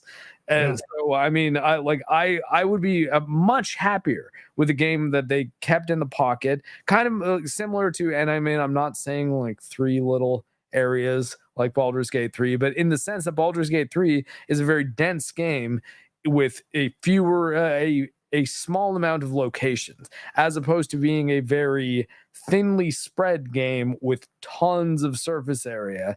And I get that it's like, oh, you wanted to be space exploration, though. It's the final frontier, like we've got to make it so that you feel like you can just go anywhere. I'm like, well, but then once I land places, though, how much fun is it? And it's weird that, like, why can't I fly my ship in atmosphere? Yeah, and there's no GPS too. Easy shit like that. But I got to get going. Mark, I think what you're saying is it's not the size of the boat, but the motion in the ocean is what we're getting to. Yeah. Or like, what kind of flooring in the boat? Is it nice? Is it good to walk on? All right, I got to get going, man. I have nothing else to add to this. The game just never hooked me. Maybe I'll go back and try it later. It's sad. I would rather play Madden. Yeah, it's pretty bad. And that game is, it's bad. But that's where I'm at now. Anyway, I'll see you guys later. All right, dude. Take it easy. All right, bye, man. I do think that you're onto something there, Mark. Like you said, like if you had done kind of what you're talking about, like that's the framework that they could have released. Like it's a half dozen planets that you can actually visit with a couple, like the solar systems around, and but each one has a fairly dense map on it, like we said, like maybe like half a Skyrim map on each one that you can actually traverse, and then because then you get the best parts of these other games, and even maybe introduce like a land vehicle that you could sort of like a little rover to go around, and then you can build off of that, and I think there's something that I think we've seen with gaming recently in a lot of indie studios is that you can, if you start small and kind of like are a bit simple with your concepts, like that oftentimes is good enough.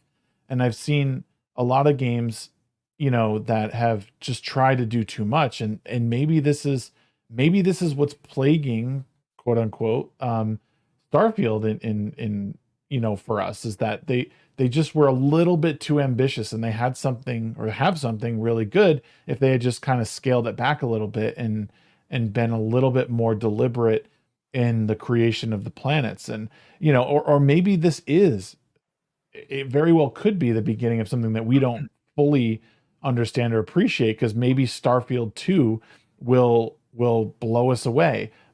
I mean, I'm kind of sick of that excuse of Maybe maybe it just will be better. yeah, maybe next time, Well, I mean, if you think about Mass Effect and Uncharted, but and other games, they just got, the franchises just got better, and Fallout and a lot of Elder Scrolls. It's depending on who you talk to.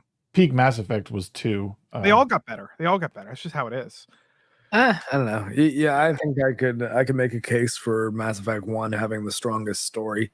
The combat got better, and yeah, the combat definitely got better. It became less of an RPG though. At the same time, like the companion quests were all kind of, hey, you can piss this person off and they'll probably get killed, or you can or you can make them happy, and then they're gonna be less likely to leave you in the final mission. Like that's sort of all you had from a choice standpoint. Yeah, at least for the characters and everything. Whereas there's quite a bit more going on in Mass Effect 1 storytelling and character quests and everything like that. So I think that I think you make a case for Mass Effect 1. I heard what you guys were saying when I went to the bathroom to get a drink. You went to the bathroom to get a drink? And what got is a drink. wrong with you? I had to mix a drink. I know what you're saying about the maps shrinking and populating the game with better environments. I just, from my perspective, I don't think that it would do anything, because here's this game is a NASA space simulator. Okay, it's not a futuristic game where there's elaborate environments on every planet that you go to. It's a space sim. So most planets in the real world are barren and empty, and that's how it is. It's not boring. Like if you go to Mars, it wouldn't be boring. You would be like hyped. It's just, you have to put yourself in a little bit of a different mindset when you're playing this game. It's like walking around the wasteland in Fallout. I think that's boring. But if I force myself, I mean, to me, that's way more boring than space. But if I force myself, I can accept that I'm in a post-apocalyptic wasteland and I have to go from point A to point B in order to be entertained in the big cities, which is how it's the same game, except this game I think is bigger than any Fallout game, and the cities themselves are bigger than any Skyrim city. And it's but does it feel like there's a point to be there? New Atlantis seems very lifeless. I did see a clip of Asmongold firing his gun in New Atlantis, and nobody moved. They all just walked around. Yeah. You can holster your weapon in this game, but having your weapon drawn has no effect on the NPCs either, and that's kind of that's a little bit of a video gamey. It's not a Bethesda thing though, because in Bethesda games you used to have to holster your weapons in town, otherwise people would be like, "Whoa, what the hell, man? Put that sword away." That used to be their thing. Open carry, bitch. Open carry. You're open carrying anyways if your gun's on your hip. It's a lot different to open carry than you're pointing a gun at everyone's face as you're talking. I'm just saying this. I'm saying when if you want to shrink the game down and populate these planets more, I almost think it wouldn't make sense. You're going to go to a planet. Then here, don't use the word populate. Use the word structure, design. What do you want to add to the planets? What are you trying to add? Storytelling, interesting geographical features that maybe tell something of a story of maybe what life was on this planet, or if there ever has been life on this planet. I mean, there's a lot. Verticality. This game lacks so much verticality. It's insane. You're saying well, if you're just filling 4 solar systems of planets worth of things, it would be too crowded. I was like, I don't know, man. The No Man's Sky planets, for example. I have plenty issues with No Man's Sky. but Lofty, now it sounds like you're saying, well, I mean, but this is basically No Man's Sky, though. Like, it's just the final frontier, and we're going wherever we want. It's Yeah, like, no. that's- I'm saying, I don't know that jives with structured RPG. You know, like maybe those two things aren't very compatible.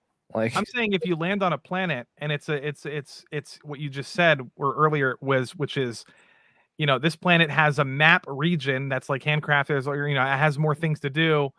It's like a Skyrim map. It wouldn't make sense. You would have to, because then it's a big planet. Like, you're gonna have the whole planet be a Skyrim map. Like, I don't. No. Or just part of the planet is like traversable. Okay, well, part of the planet is traversable now, though. Well, and this is no, the whole planet is. But I'm saying, do you want like one quarter of the planet to be like really detailed and the rest of the planet to be like empty? Like, I don't understand.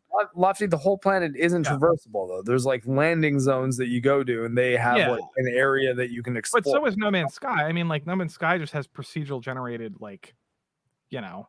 But as a whole. No, but Skyrim does. Skyrim is handcrafted. Huge. It's designed. It's huge. It's very big. The argument we're making, Lofty, is that the game would probably have way more depth had we had a smaller area to explore with more deliberately placed like story items. Like, because right now there is lore in this. Like, there's plenty of computer terminals that you can read and stuff. But like, there's nothing that like we can like even on Earth. Like, when I was on Earth, there was like this giant thing. Yeah, like, Earth where I landed, and there was no indication of what that was or why it was there. Here's what I think. I think this game already has more content than any prior Bethesda game. And locations? The question is, was it necessary? Because like we were saying earlier, you could make something where less is more. Give me the framework of a really solid universe, or like even a solar system that we could traverse back and forth on a ship, and then we could use that as a basis of expanding outward over time, because that even opens up opportunities for, like, you know, really expanding this game and universe. Now, there could be a story element that allows us to traverse to a new galaxy or whatever. I can't think of a game that like matches your lofty expectations. Like, I can't even think of any game that does that. It sounds like the technology you're asking for, it doesn't even exist. Like, I mean, no, if you're building on this framework, all you have to do is have planets with separate areas. You cannot traverse these planets in the atmosphere. You have to like land at different sites, and it procedurally generates that area, based on assets it has. My thing is, just give me set locations that you built with lore dug into them, and I would much rather do that, because it would mean that someone had a bunch of those on planets. They have like Hope Town. They have a bunch of different Paradiso. Have you been there yet? Yeah, well, I mean, yeah, there are places with cities. There's tons of locations, but there's more than any other Bethesda game. This game is way more locations. Again, I'm not saying that the game doesn't have enough scope. I've never. You're saying you want more content. No. I'm saying I want less superfluous content, and a game which overall is better, put together better. You know, like that it's not breaking apart at the seams, that it will run at a proper frame rate on the platform that it was designed for, which we're assuming is the Xbox Series X. So, I mean, like, because again, like, it's almost like have we already forgotten that, like, when Redfall was announced to be 30 FPS, like, Xbox fans were livid. And then it's like all of a sudden Starfield is like, okay, well, Redfall already was, so whatever, we're back to 30 FPS now. And what I hate is that probably in a year, maybe two max, both Sony and Microsoft are going to be like, the Xbox Series Z, baby. It's only another $600. And all those games that you bought that $500 console for 3 years ago, guess what? They actually run the way you thought that we were going to make when we were saying 4K 120 FPS, 8K at 60 FPS. That's what these things can do. I never believed them when they said that. I mean, no, but it's like, well, I mean, why is that okay? Why couldn't the better plan be, hey, why don't we design games that work on this hardware? Because they're trying to do PC simultaneously. No, that's not it, Lofty. You know that's not it. Come That's on. what Bethesda did. No, but no. I'm saying it's not. That's then why were there so many console Why do you games? think Sony? Why do you think Sony first-party exclusive games run so well in their consoles? Well, I Like mean, Horizon, God of War, okay, Spider-Man. They were all run flawlessly because they're exclusives. No, I mean, that's yeah. no, That- Lofti. That's Well, that- I mean, that- like that's never. I'm talking been true. about backwards compatibility is not what I'm talking about, but yeah. Well, no, but I'm saying that like the idea that just coding for one platform is the only way you can get a game to run well is not true. Yeah, that's not true. Yeah. I've played too many games that run very, very well on multiple platforms. I don't believe it, and I don't believe it for a second. And ultimately, even if that were the case, then why doesn't Starfield run at 60 FPS on Xbox?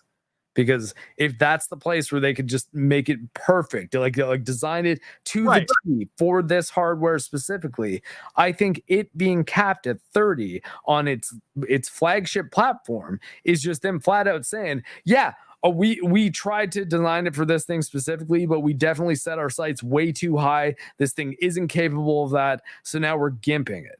And you could again say, well, I like 30 FPS, and that's fine. I'm not saying that you need to not, but ultimately they cut the frame rate in half of what was becoming, or at least in my head, at least was the standard frame rate for this hardware generation of consoles. I was very proud of console players for this because they all seemed very happy about it for a little while until some of their home team games started coming out with 30 FPS. And it's like, well, no, now 30 FPS is fine again. And yes, of course, I'll buy the PS5 Pro when it comes out and costs $100 more than the original one did. It also occurs to me too that like again, like with the marketing, like this was a big deal for people because it was front and center when the new consoles were coming out. That's how they probably sold them, was not only their onboard NVMe stuff, but you know these games were going to run at such high frame rates at such a great quality. But once that all went away, like it's something that I didn't pick up on for a bit, you know, with them. And even not getting, I didn't get a Series S for several months after, and then a PS5 even longer than that. But it wasn't even something I was thinking about at the time. And actually, I probably didn't think about it too much until meeting you, Mark.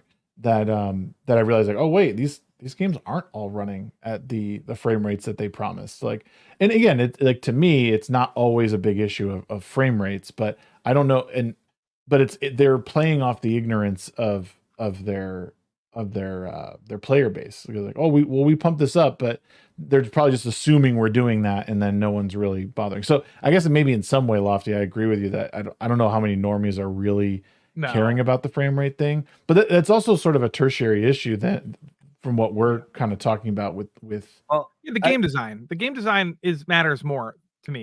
Is it fun to play? Is it not fun to play? Yeah. I think there's a strong argument that the reason why Call of Duty overtook Halo as the big multiplayer game in the Xbox 360 era is because normies liked playing at 60 FPS and they didn't know why. They just had more fun playing Call of Duty. And I think it's because Infinity Ward was let's use id Tech and get this game to run well. Well, I mean, is that what happened or not, Lofty? Because it's because of the Call of Duty gameplay. That's why. Okay. I mean, it could have been 30 FPS. People would have still played the game. Are you sure? Yes, I'm positive. Okay, well, we don't live in a world where we can ever say that, but you did say the gameplay. Guess what ties into the gameplay, Lofty? It's not the ray tracing, it's the frame rate. Yeah. Hash makes a good point here. A problem is they develop for consoles and port to PC. It should be the opposite. I can agree with that. And because PC by necessity, you do have to think about things like, hey, let's have this so that it can scale to a bunch of different types of hardware. And then, hey, when you add one type of hardware to it, like a console that you also want to release the game on, that tends to work a lot better. But, wait, Shags, you said you agree with that? What they should develop for PC and not console? Yeah, I definitely do. What's your reasoning for that? Well, for like Mark just said, Mark, repeat what you said because it was perfect. Because if you start your development designing it knowing that there will be a bunch of different hardware configurations that are going to be running it at different levels of fidelity with different levels of performance, you are incentivized to then make it so that your game scales well to a bunch of different hardware configurations. Well optimized games tend to run really well on everything, because all you have to do if you have a really low end rig is start lowering the resolution, lowering the graphic settings, and if you get it as low as you can get, if you're on the minimum hardware specifications, you should still be able to run it at like 720p 60 fps.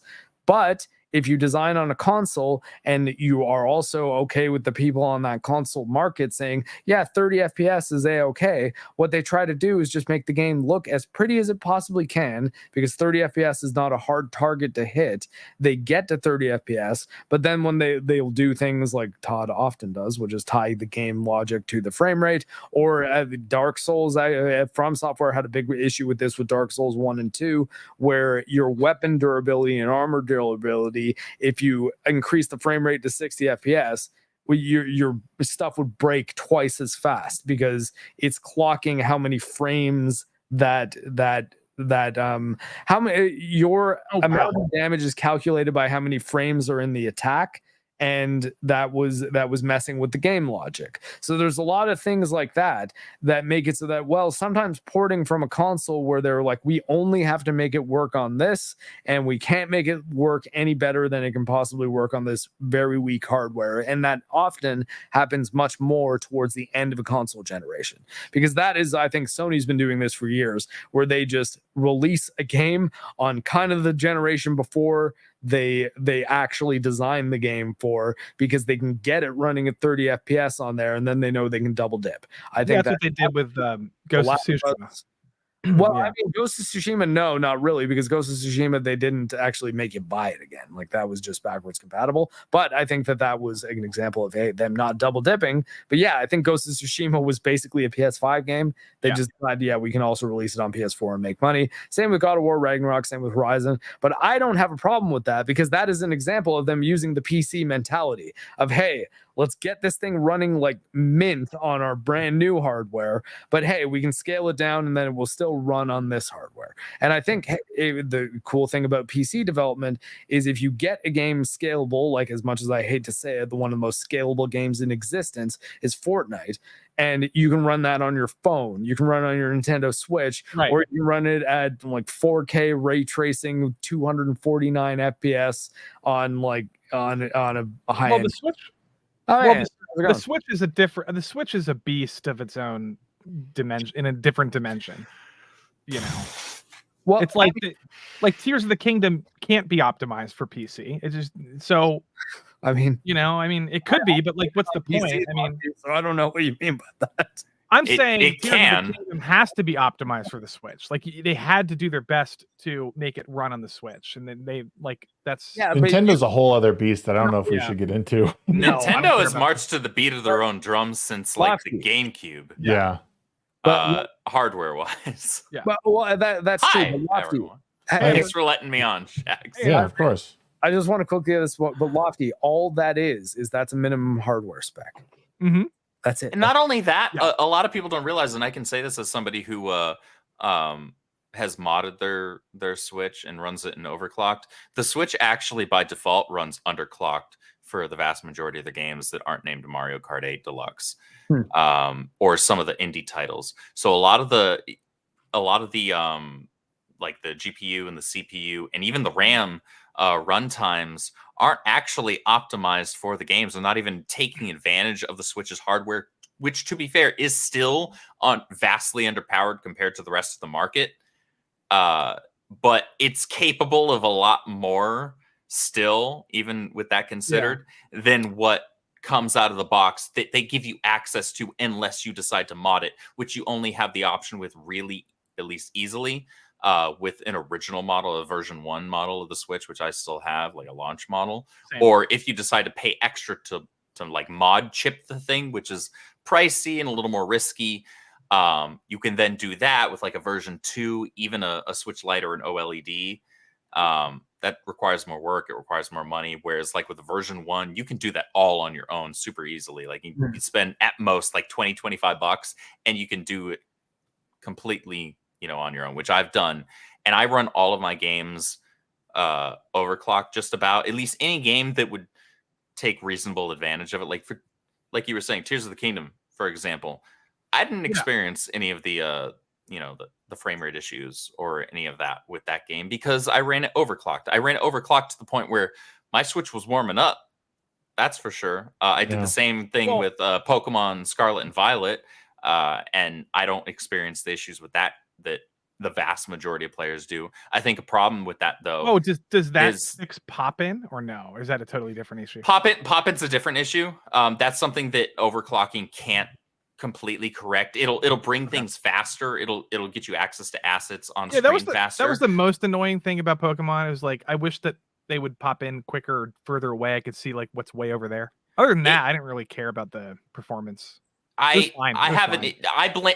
Mark, I love you and I love your amazing wife, but I blame you for this.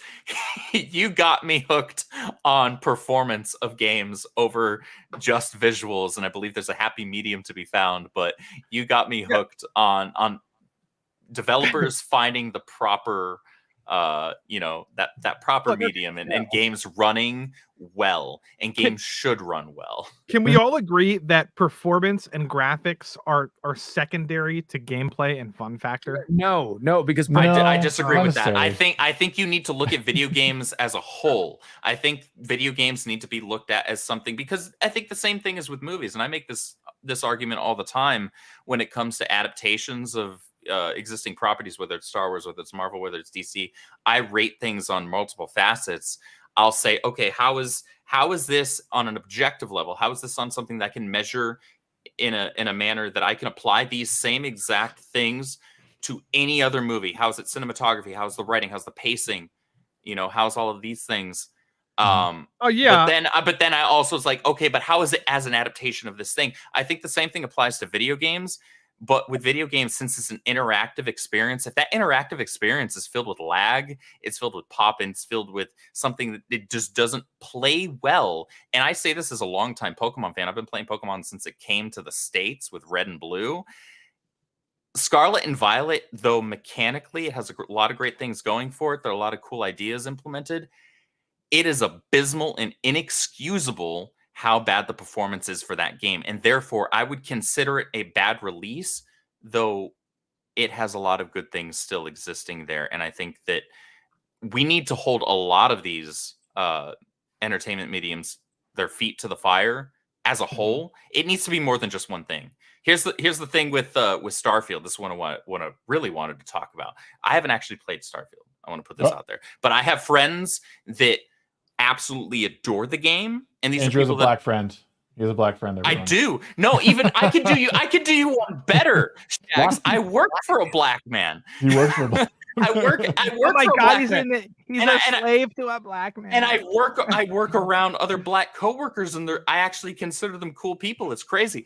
But the conversation with Starfield is, I think, a lot more multifaceted than a lot of people are giving it credit for. I think we have this issue, and Shags, you were on that stream over on what was it, Culture's channel about a week ago, roughly. Yeah. There's a problem with the conversation around this game.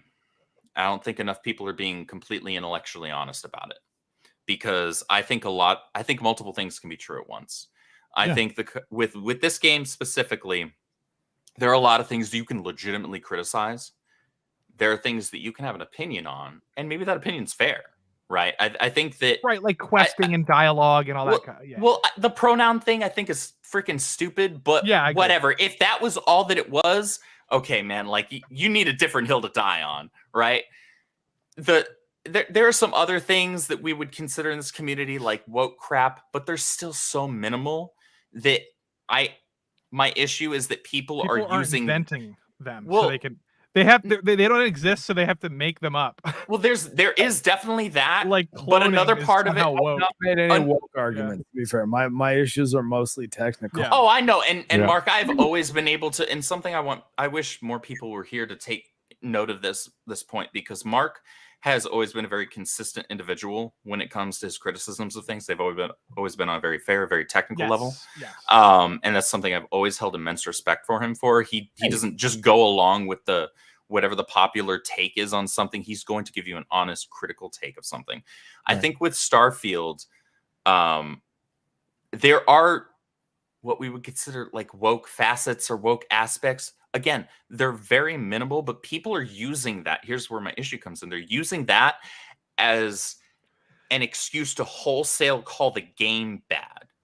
And if you wanted to wholesale call the game bad, there are other things you could critique. If you really wanted to do that, if that was your legitimate, honest point, if you wanted to say the game was like Mike, okay, so there's performance issues, there are major glitch issues. Okay, cool. Have you played any Bethesda game ever? They rely on community patches to fix their messy garbage. Right. That's an actual. We can have that conversation. There's a reason why I don't play Bethesda games for the most part, because I hate the fact that they tend to rely on that. That's a problem for me. But if your only argument for something being a bad game is because it has woke aspects, and those woke aspects are 1% of the game, you need a better argument. That's my problem. You are using 1% that I may even ideologically agree with you, but I consider that 1% a bad argument if you are then wholesale calling that your entire reason for it being a bad game. You need a better argument. You know what's happening? I don't know, people may be subconsciously aware of this, maybe they're not. It's irritating when people do that, because it's what's actually happening is there's a bunch of culture war non-gamers commenting on this game. They're inserting themselves into the hobby when they don't belong in the hobby. They're like, oh, Starfield has pronouns. And then they start talking about video games. And it's like, when's the last video game you played? And it's like, oh, I haven't played a game since Ocarina of Time. And it's like, what the fuck are you talking about then? Well, like, it is fair to be comment involved in the conversation. Like, it is. Well, that's not entirely true. You can't. So now you're being just as bad as everyone else. What I'm saying is there are people that it doesn't matter what the hobby is. It could be gaming. It could be movies. It could be anything.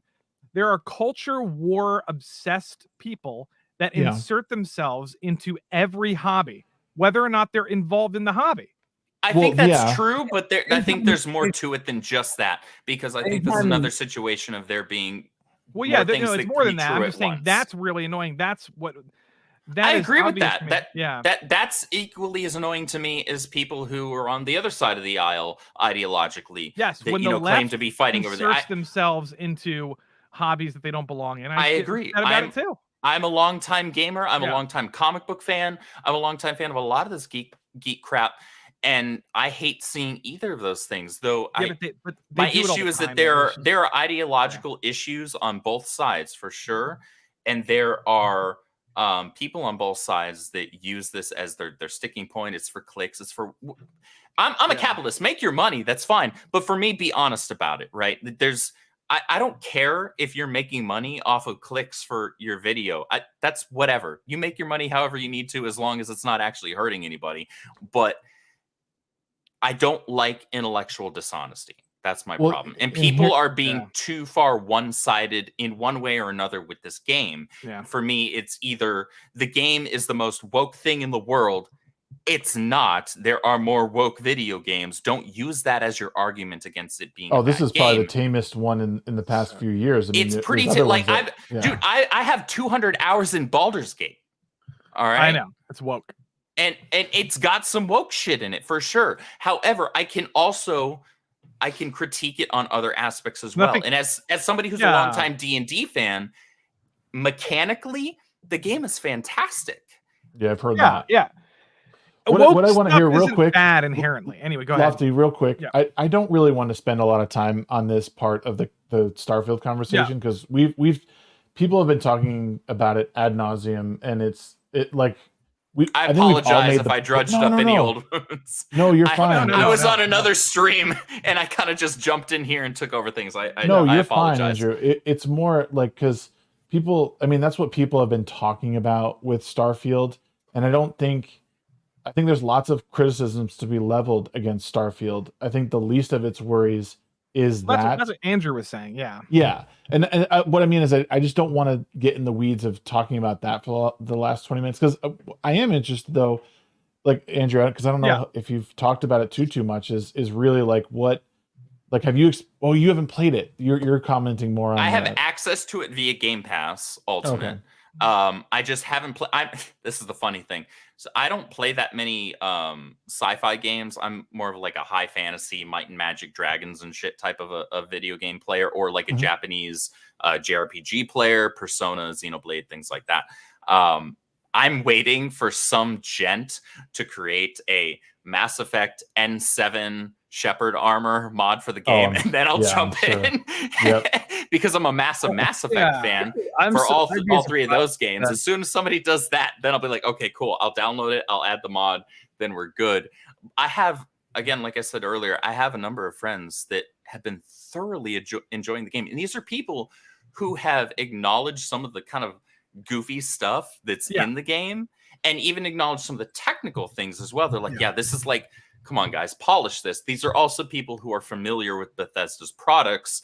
Like they've played the Fallout games, they played the Elder Scrolls games, and I think that's where the conversation needs to be had more than just this woke crap, because we're all sick of that. We're all sick of that. I think the conversation should have been far more geared in this space, not just on this stream, in this space, towards developers feeling like it's okay to rely on poor optimization, which I know for sure Mark has touched on a number of times on streams, because I've been in his streams and on, at least in the chats and on Twitter, about bad optimization from these developers and day one patches, and relying, especially in Bethesda's case, relying on community patches. Like, why are you relying on the people that are paying for your product to fix your crap?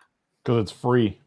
They don't have to pay any labor for it. That's a problem. That is a problem far and away worse. Right, and I'm happy to debate that. Else. Right, anything else. Right, and that's like, we're even on giving Culture you Stream, money, and you're expecting us to fix your mess. Yeah, well, and the thing is like, and that's where we're at, and that's why I wanted to bring the conversation around to that, especially tonight. Was like, is it ethical for a company like Bethesda at this point to be doing that? Because they could spend the time and look back at previous patches, or see how this is running on, the different hardware, and optimize it so it does run at proper frame rates, and it does perform under heavy loads, or right, no, and I don't necessarily disagree with you, Mark.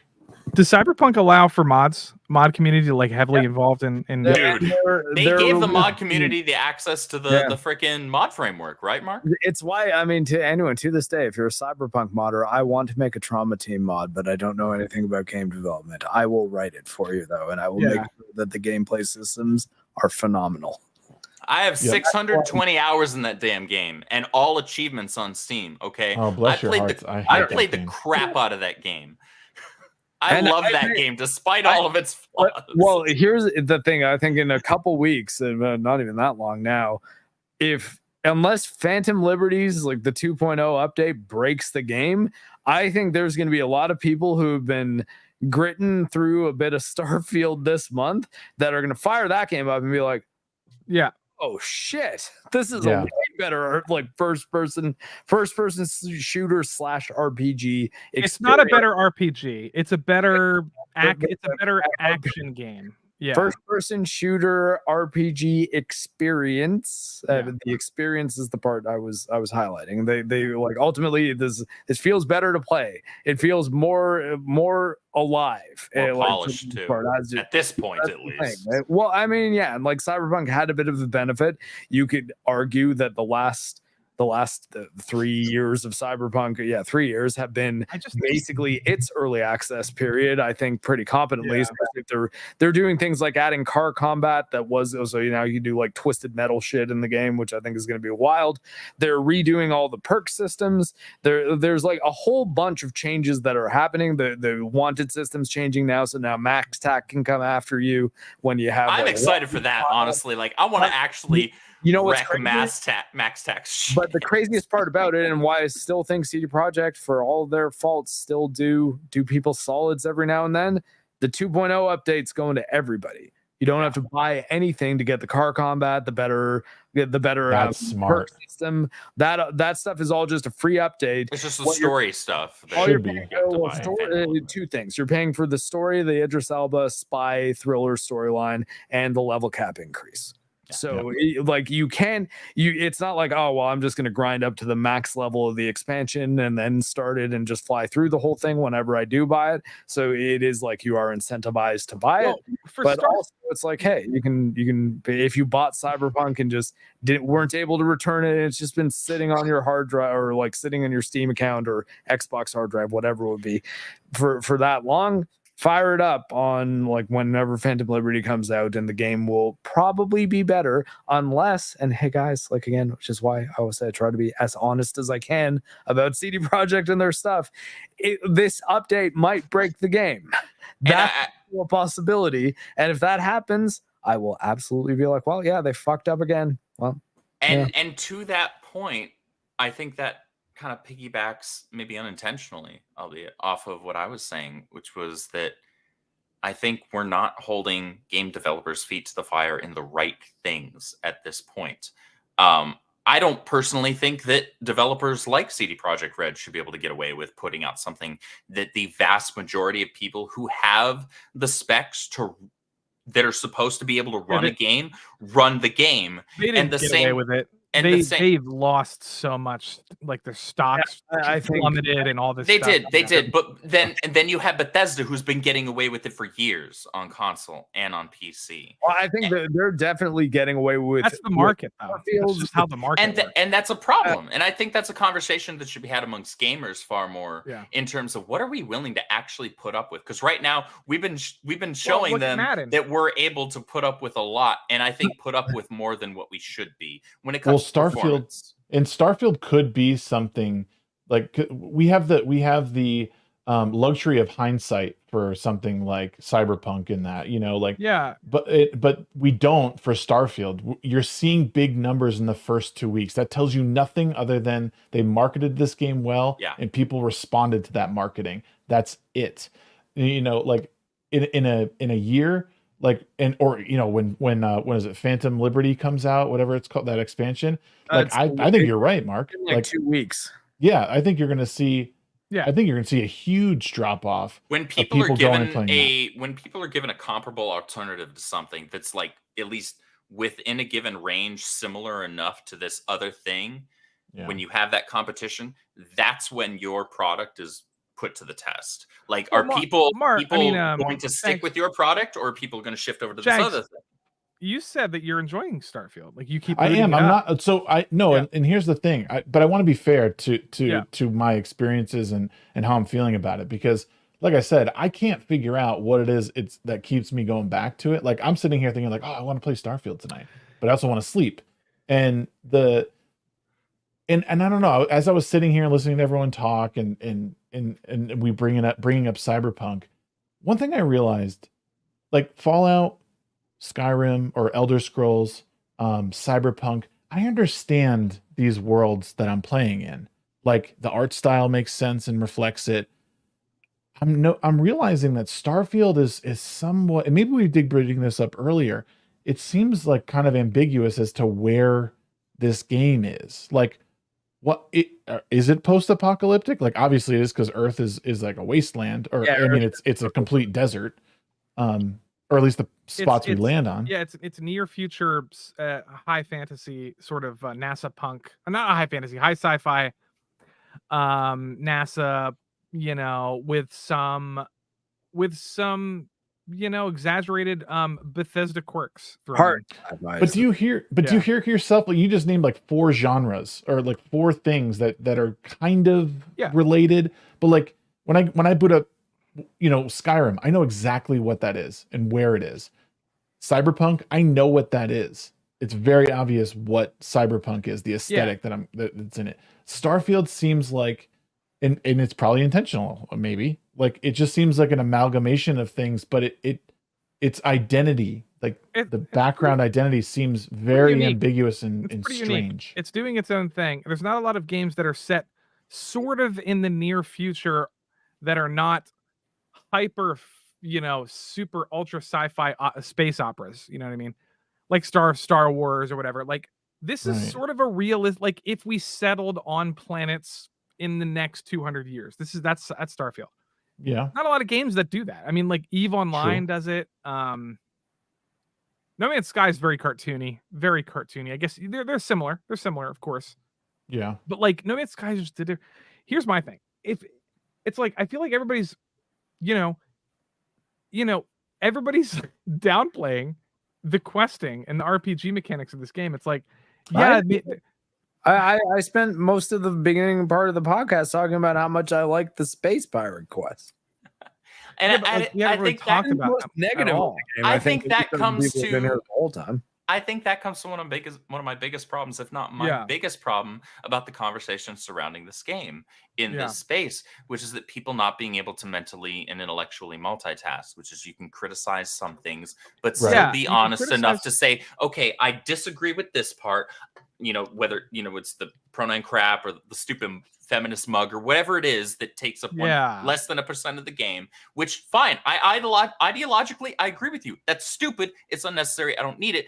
But that's a small fraction of a fraction of the game. Then over here, you have the performance aspect. You have the glitches, typical Bethesda fashion. It's unpolished as hell for a lot of people. And then over here, you have, okay, but what are the things that are built into the game? How is it set up? What's the player experience that's intended? I don't like, and that a lot of people, or at least the people that enjoy that type of gameplay, are very much enjoying. And I think there needs to be a lot more intellectual multitasking and people being able to acknowledge multiple things.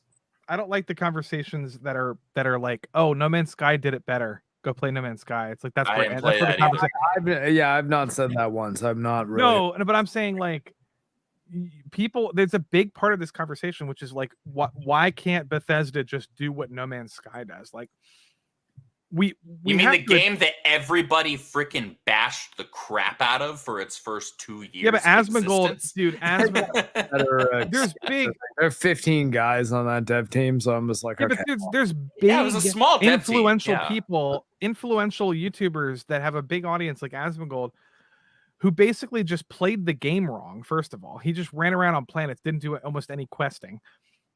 Just ran around on planets, said the game was boring, and then stopped playing it. That guy is now saying that No Man's Sky is doing everything better, but he's failing to acknowledge that No Man's Sky it's not an RPG. Well, as an intelligent human, sorry. I was about to say part of that, his chat will inform him of that, and it's up to him to acknowledge it or not. But I think if he's like, well, I mean, this game just sucks. I ran around on some planets. I didn't get any quests because there weren't any NPCs. There were just rocks. It's like, well, I mean, he's probably not giving the game a real shot. No. It also might not just be his kind of genre. I'm the first to admit, like, Bethesda games aren't usually my cup of tea. I prefer something that's a little bit more focused in the story. If I'm going to play sci-fi, I'm going to replay through the Mass Effect trilogy for the 18th time at this point. Tell me, man, well, this is why too. I'll say 6 is what everyone should be playing if they want sci-fi right now. That's the best sci-fi. Which one? What game? Armored Core 6, man. Armored Core, yeah, that's amazing. I'll tell you what, Mark, you send me a link to some gent that's made the Wing Zero a mod in that game. I already made Tall Geese. I made Tall Geese. I made Heavy Arms. I don't give a shit about the Tall Geese. Give me the Wing Zero or the God Gundam / Burning Gundam from G Gundam, and I will play that. No, you can't make Burning Gundam. Here, I need to just take 30 seconds to explain this. So that would break the game because the whole point of Armored Core is every situation you'll need to swap out parts to like make your ideal for the fight. So you wouldn't want to have just one build that just aesthetically you're tied to. You want to be flexible. It'll frustrate you. It'll make you mad about the game. And so it's legitimately, and we probably in this space hate this phrase. It's not for me. No, but hey, Andrew, but you can customize your colors on anything at any time. Yeah, I mean the colors. You can always find a way to make it look kind of like the Gundam Wing Zero. I'm good enough to go back and play Elden Ring more, honestly, if I want to play a FromSoft game. Here's what I'll say about the questing, Lofti, because I do want to praise it a little bit. Like So, I mean, because I like I said, I am enjoying aspects of this game, and I do think that I didn't waste my money necessarily, like for me personally. So like that Crimson Fleet quest, I don't know how you guys started that quest, but for me, I forgot that I had contraband on me. Yeah. And the UC Vanguard captured me, and I thought, oh shit, I'm going to Stockades. I'm screwed. I don't know what's gonna happen now. Happened to me too. But nope, they took me in and they were like, hey, bud, we got a job for you, and you look resourceful and blah blah blah. And I thought, wow, that's a really cool way of like not really punishing me, but making me sweat a little bit. Like, what's gonna happen? So to that end, I was, and then that quest so far, I'm just about to go and like infiltrate that like cruise liner. Like that's the next part that I'm on. I James Bonded the hell out of that shit, dude. Like, and it got me thinking too. Like, oh man, like I should put some more points into my social thing, so maybe I can like, because they want you to like the whole thing is like you're working for the Vanguard. So you're not supposed to like kill anyone. Like it's, you know, the guy was like, if you kill anyone else, like, you know, you're out of here. Like we're really gonna like, you know, take you out or whatever. So I don't want to do that. So it's got me thinking like, well, maybe I should go and like level up and then put in, you know, social points. And all right, look, I'll level with you. I had to kill a guy. I killed. I may have killed a guy. All right. I killed one by accident. Yeah. I intentionally killed one guy. What bothered me about the follow-up to that, because I mean, you guys might play this differently, so I'm just telling you what happened at the end of this experience. I'm not telling you who it was, but it was a person that I found myself deadlocked, where I had evidence that I would have to give up, or in order to get what I needed to maintain my cover, or I could just take the evidence back and not get the thing that I needed to give the space pirates, which would blow my cover. So I was like, oh crap, this guy's kind of a piece of shit, like Bernie Madoff type dude anyways. So what I hated, what bothered me actually about the RPG elements is I was not given the option to intimidate him. I had a persuasion where his persuade skill is very, very high, so it'll be hard to get unless you've really gone all in with persuade stuff. But I wasn't given the option to threaten him, because I would have liked to say, hey, look, give me what I want and I'm keeping this evidence, or I will kill you. I flat out will. And I have a feeling that this guy probably would have broke, but they didn't give me that option. So I'm like, well, I mean, I'm killing you then. So I killed him with a knife, and I thought I was being very quiet. It automatically set off all the alarms in the thing, even though the guy didn't scream. They said there was like an acoustic alarm in the thing. So but anyways, and then all of a sudden everyone on the ship, every employee of the ship, not just the security force guys, start shooting at me. And I did not want to kill anyone else. I put my weapon away and just ran to my ship. And then I get back to the UC and they're like, you had to turn that place into a bloodbath, didn't you? I'd be like, motherfucker, I killed one guy to kill, and then everyone was shooting at me, but because they're innocent civilians, I'm just like, well, I'm still a cop. I'm an undercover cop who just had to kill a guy that did not blow my cover. You're welcome, by the way. I killed for you, UC. But like, and then man, I'm just like, now you're dressing me down for this? Fuck off, man. I'll be honest, that very like first quest when you first go on to the Crimson Fleet ship, I like looked around, I'm like, I kind of want to kill everyone here and then just take the ship and go. Like, I won't lie, like there was I had moments. might let you do that. I didn't try it because I kind of wanted to see how the quest played out and get to know the characters a bit. But Same. I'm willing to bet you probably could have done that, because, well, long story short, there's a lot of branching. In my save file. There's not a lot. Of I know a guy who, as soon as he got captured with contraband, he killed everybody on the ship. On the UC I ship. thought about that too. And I wanted to do that. This game has a lot of variety and like multiple endings to every quest. Lofti, at no point have I ever said this game has nothing going. No, what I'm saying is, people are not talking about the positive things about this game. They're just not. They're just complaining. Some people find it hard to look past the performance stuff. That's why. And they are. They're not even talking about it. They're not talking about any positive things at all. Well, no, I'm the only one. The problem is people are actually they're not obligated to either. People are utilizing the performance thing as a just secondary. Well, no, I Yeah. mean, for me, it's kind of the primary because it wasn't until recently. It basically wasn't until yesterday, because especially even when I had 2 days where I was playing Starfield on my proper computer, I wasn't crazy about how it was running, but it was like, you know what, it's fine, it's not that bad. And a bunch of people in my chat were like, oh yeah, and this doesn't have the day one patch, that'll come out when the actual 1.0 launches. Like this is like technically the early access period, the like initial week. I went on CD keys to buy it just so it would not be super expensive, but I wanted to be able to play it like while I was in England and stuff, so I was like, that would be fine. And then I fiddle around with it on my laptop. And I when I got back here, finished the quest that I was really, really interested in, which is the space pirate quest. And again, I've got 30 hours in the game almost. I think it's like 28, something like that. Anyways, roughly 30. And I finished that quest, and I kind of felt like I was done with the game in a big way, because the next quest that I was interested in, the Starship Trooper style thing, there was a fight in New Atlantis, and New Atlantis always runs like shit. It made the fight kind of shitty. I didn't have a good time. I got a headache while I was playing it, and I'm just kind of like, this is not going to be the last time this happens. Like on the course of the playthrough, if I try to keep playing it, I was on low settings at the time. By the way, I want to clarify that I threw it down to low on my 3090. Okay, like that, you can't, like, I don't know, man. Maybe it's my computer, maybe there's something wrong with it, but I couldn't believe that. And I kind of just don't want to play the game until I've got a PC that can run it more competently, and it's gotten like a year of updates. So I'm just gonna not play it until then. And I mean, hey, I've never. Wait, don't you have an Xbox or no? Yeah, but I don't want to play a first-person shooter with a controller or a third-person shooter at 30 FPS. So there's no chance I'm doing both of those. And I mean, realistically, I wouldn't want to play a first-person shooter with a keyboard at 30 FPS. But real quick, Lofty, I just want to say thank you to Boblito for the 5 Canadian pesos. Show the good shag. Be my little stripper boy. Not today. Listen, I just didn't change after I got home from the gym, so you're just seeing me in the in my gym wear. Look at my muscles. Anyways, continue, Lofty. You actually look like a basketball player. I'm not gonna lie. Do I? You have that tall frame. You're like a white James Harden. Yeah, yeah, dude. With the beard, it's the beard.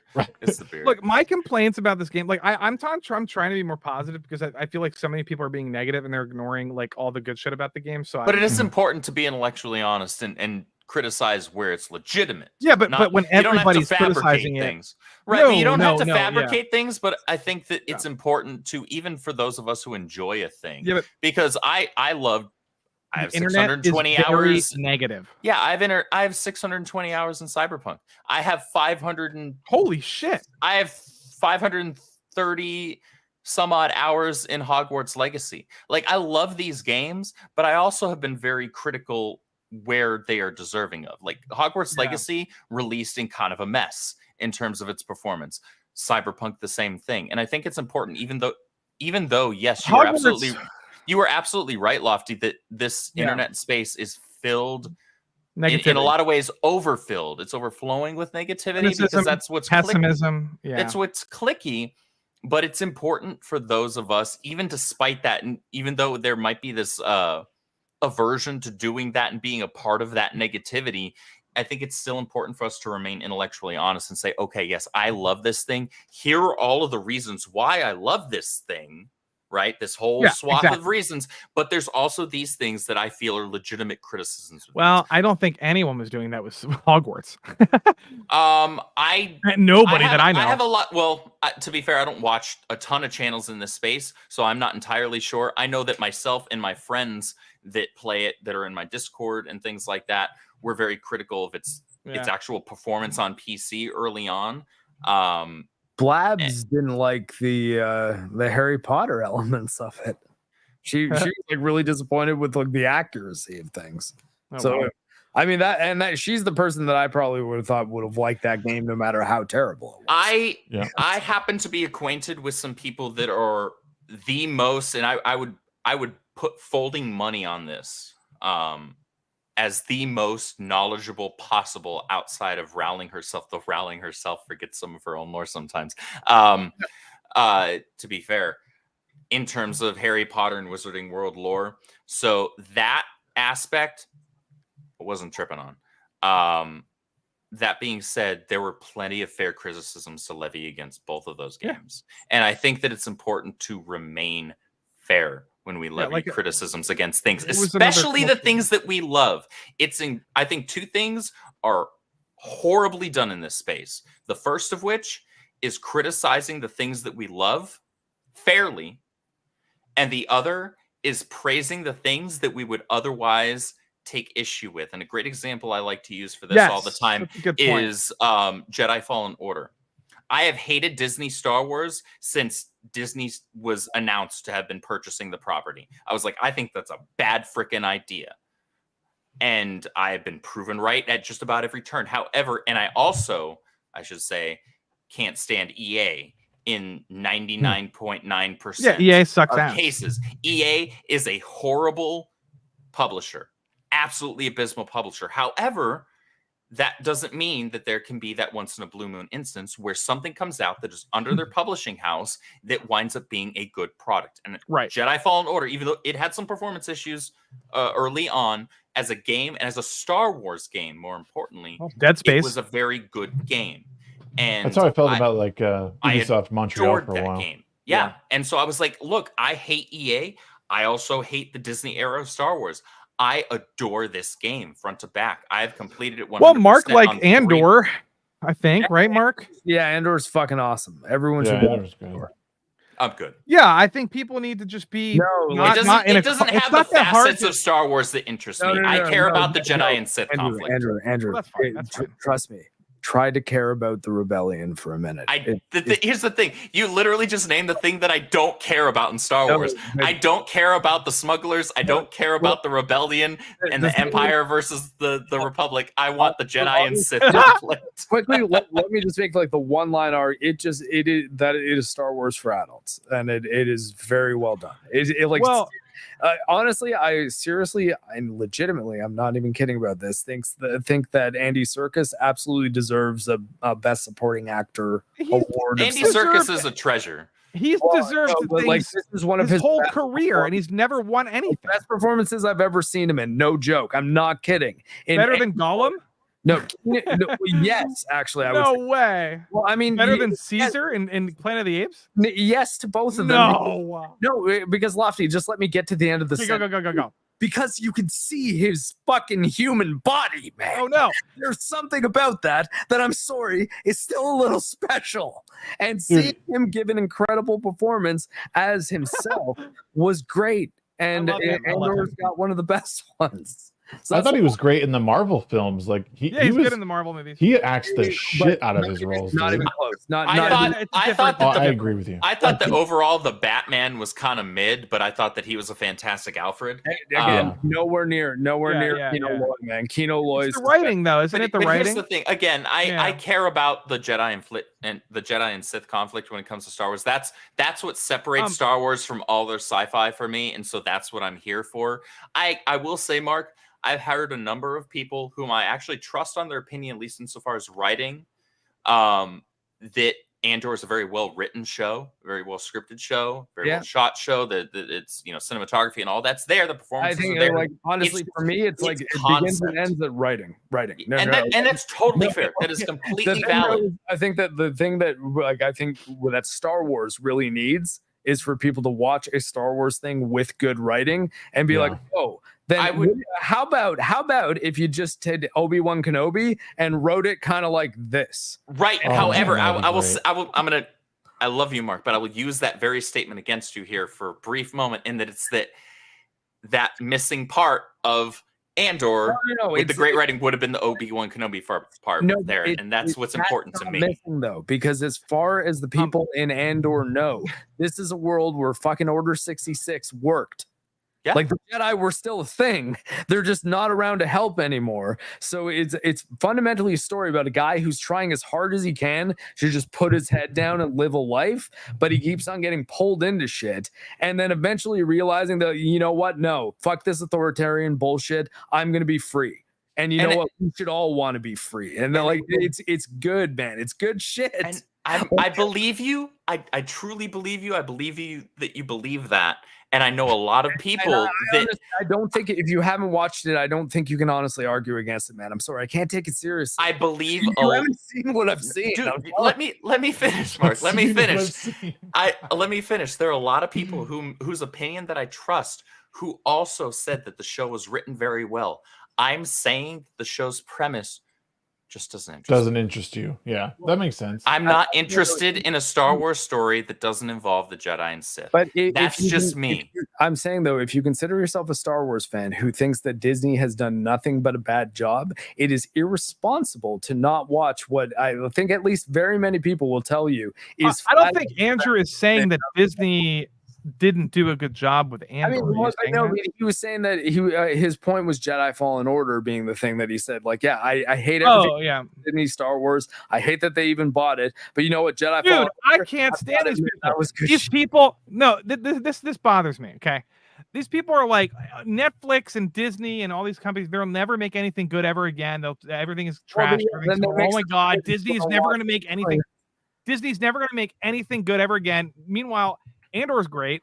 Now Avatar was James Cameron. I don't really blame Disney for that, But James Cameron funded that his damn self. Netflix comes out with One Piece. Suddenly everybody loves it. Suddenly, I remember when everybody was like, "Lofti, you're actually retarded for being optimistic about One Piece," and I'm like, "Really? Why?" And they go, "It's Netflix." Yeah, Lofti. I probably would have said that to you. I was wrong. One Piece. Oh, you were wrong. You can't. You can't. Here's me just not actually caring about One Piece as a franchise. Don't be an NPC. No. That's not being an NPC. It's okay to be critical. It is, dude. Netflix has so many good shows. It's being an NPC if you think everything Netflix does is terrible. Lofty, just pause, because you made a great point. What? You made the exact point that I'm trying to make to Andrew, and that I'm saying, I would have told you were retarded if you told me same studio. Trust me, let me finish. The same studio that made Cowboy Bebop is making One Piece. You think it's going to be good? I'd be like, Lofty, you're insane. You should go to a mental institution immediately if those things exist. However, I watched the show and it's really, really good. And I can tell you now, I was wrong. I'm not saying, I still was right for thinking it would be retarded. It's like, no, I think I had good reasons for thinking that, but I was wrong. And like Andrew, I'm telling you, if you think that you wouldn't enjoy a Star Wars story that has very, very solid writing just because it takes place in the interim between episode 3 and episode 4, which is an era where most of the universe thinks there are no Jedi left, that they're all gone. I'm aware, and I understand that perspective, and I'm not saying that is actually the thing. Whereas every other thing is just like, oh, by the way, this person was also alive during right, but I'm not saying that that's an objectively bad product. I'm not saying that that's an objectively bad product. You're probably right in that it's a well-written show. I only want to really watch on screen Star Wars stuff if it has to deal with the type of content within the Star Wars framework that I am interested in. That's not me writing it off as being a bad product. That's me just saying that's probably a good product, but it's not geared towards the type of entertainment within that product that I'm interested in. And therefore, I'm not obligated one way or the other, whether I value good writing or not. I am not obligated to watch that if it's not something that interests me. However, I would say that if you say that one of the things that you do is culturally critique things like movies and that you're a big Star Wars fan, my argument is that anyone considering themselves a Star Wars fan who does critique Disney Star Wars would be, I honestly think it's being somewhat professionally irresponsible. I have watched everything else other than Andor, basically. And the only good thing. Everything else other than the only good. He's not saying it's bad, though. I'm not saying it's bad. I'm just not interested in the premise, Mark, and that's fine. Look, I'm a bat. Okay, let me try and frame it this way. I'm a fan of a great many DC and Marvel heroes. I actually come from comic books. I'm a far bigger fan of comic book characters than I am of Star Wars. Yeah. However, there are numerous stories, even within certain characters and certain franchises within DC and Marvel, that I just like. I'll touch it once and then I won't go back to it because it's like, oh, that's fine, or it just wasn't something that grasped me. It wasn't something I was particularly interested in. And there are other characters also that I'm just like, that's cool. They're part of this team that I like, but I'm not interested in their solo book because I'm not interested enough in that particular character. It's not that I'm immediately writing that off as something that's a bad product. I just don't have enough of vested interest in that character to actually buy it. There's people that don't like anime that are missing out. And on I a lot love of good anime, and there's a zillion animes out there that I haven't watched. I've yet to watch Bleach outside of the first 4 episodes, which I watched as a preview when it was first coming to the States. I haven't watched One Piece because I'm not interested in One Piece. I don't care about pirates. That's too long. It's art style. Well, it's definitely too long now. If I had gotten in at the beginning, that'd be a different matter. Yeah. Naruto was the last long form anime that I got into and watched from start to finish because I got in literally at the beginning. But I'm not obligated to give that my time if it's not something that immediately interests me. I'm an anime fan. I love a ton of different animes, but just because of that doesn't automatically mean that I must also therefore watch this other anime. If I profess to be a fan of shonens like Naruto, like Dragon Ball, and things like that, I must also watch One Piece. Therefore, Mark, a lot of my friends love One Piece. I do the same thing that Mark does. I get triggered by people who say that Netflix is trash and then they don't watch the good Netflix content. Yeah, like, I think people who are interested in particular but you're not saying genres of content should watch content of that if it's good content. And if they profess to be fans of that type of content. I'm saying that I am, yes, a Star Wars fan, but there are certain stories and types of stories that are told within that franchise. I like the old EU, but there are certain EU novels that I haven't read because I'm just not interested in the premise, right? I like sci-fi, but I don't like Terry Gilliam. I'm just not interested in his type of science fiction. Absurdism, I don't really like it. So I'm going to real quick. Go ahead. Sorry. I was going to say, I love you guys. This is a great discussion. It's very far from where we started, and it's getting late. The sun's getting really low. Baby. Sun's getting low. Oh, sun's getting low. Hell. But I want that scene in my head, man. I want to bring it back to the question, really, as like kind of final thoughts on this. For Starfield is does Bethesda's game meet expectations? Mark, why don't you start us off? No, I mean, for me, no. Okay. Lofty? Expectations? Like okay. Like at launch, like what I was excited for. Yeah, launch expectations for this game. Did Bethesda meet those expectations? I'll tell you what, I wasn't even really interested until that one stream we did where we all watched that like 15-minute thing together. I think it was like some game show.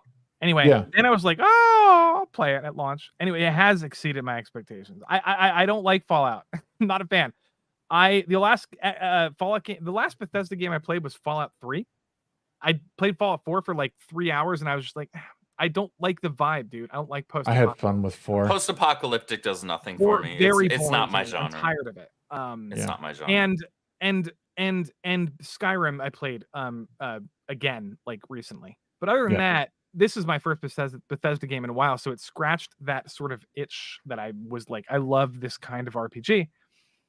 And I'm still, yesterday I played for 10 hours. So yeah, clearly it blew away my expectations with the game. Like, I don't play games for 10 hours. I just don't. I love Armored Core, but the longest I've ever played that was like 3 hours. And then I'm like, okay, I've done enough missions for today.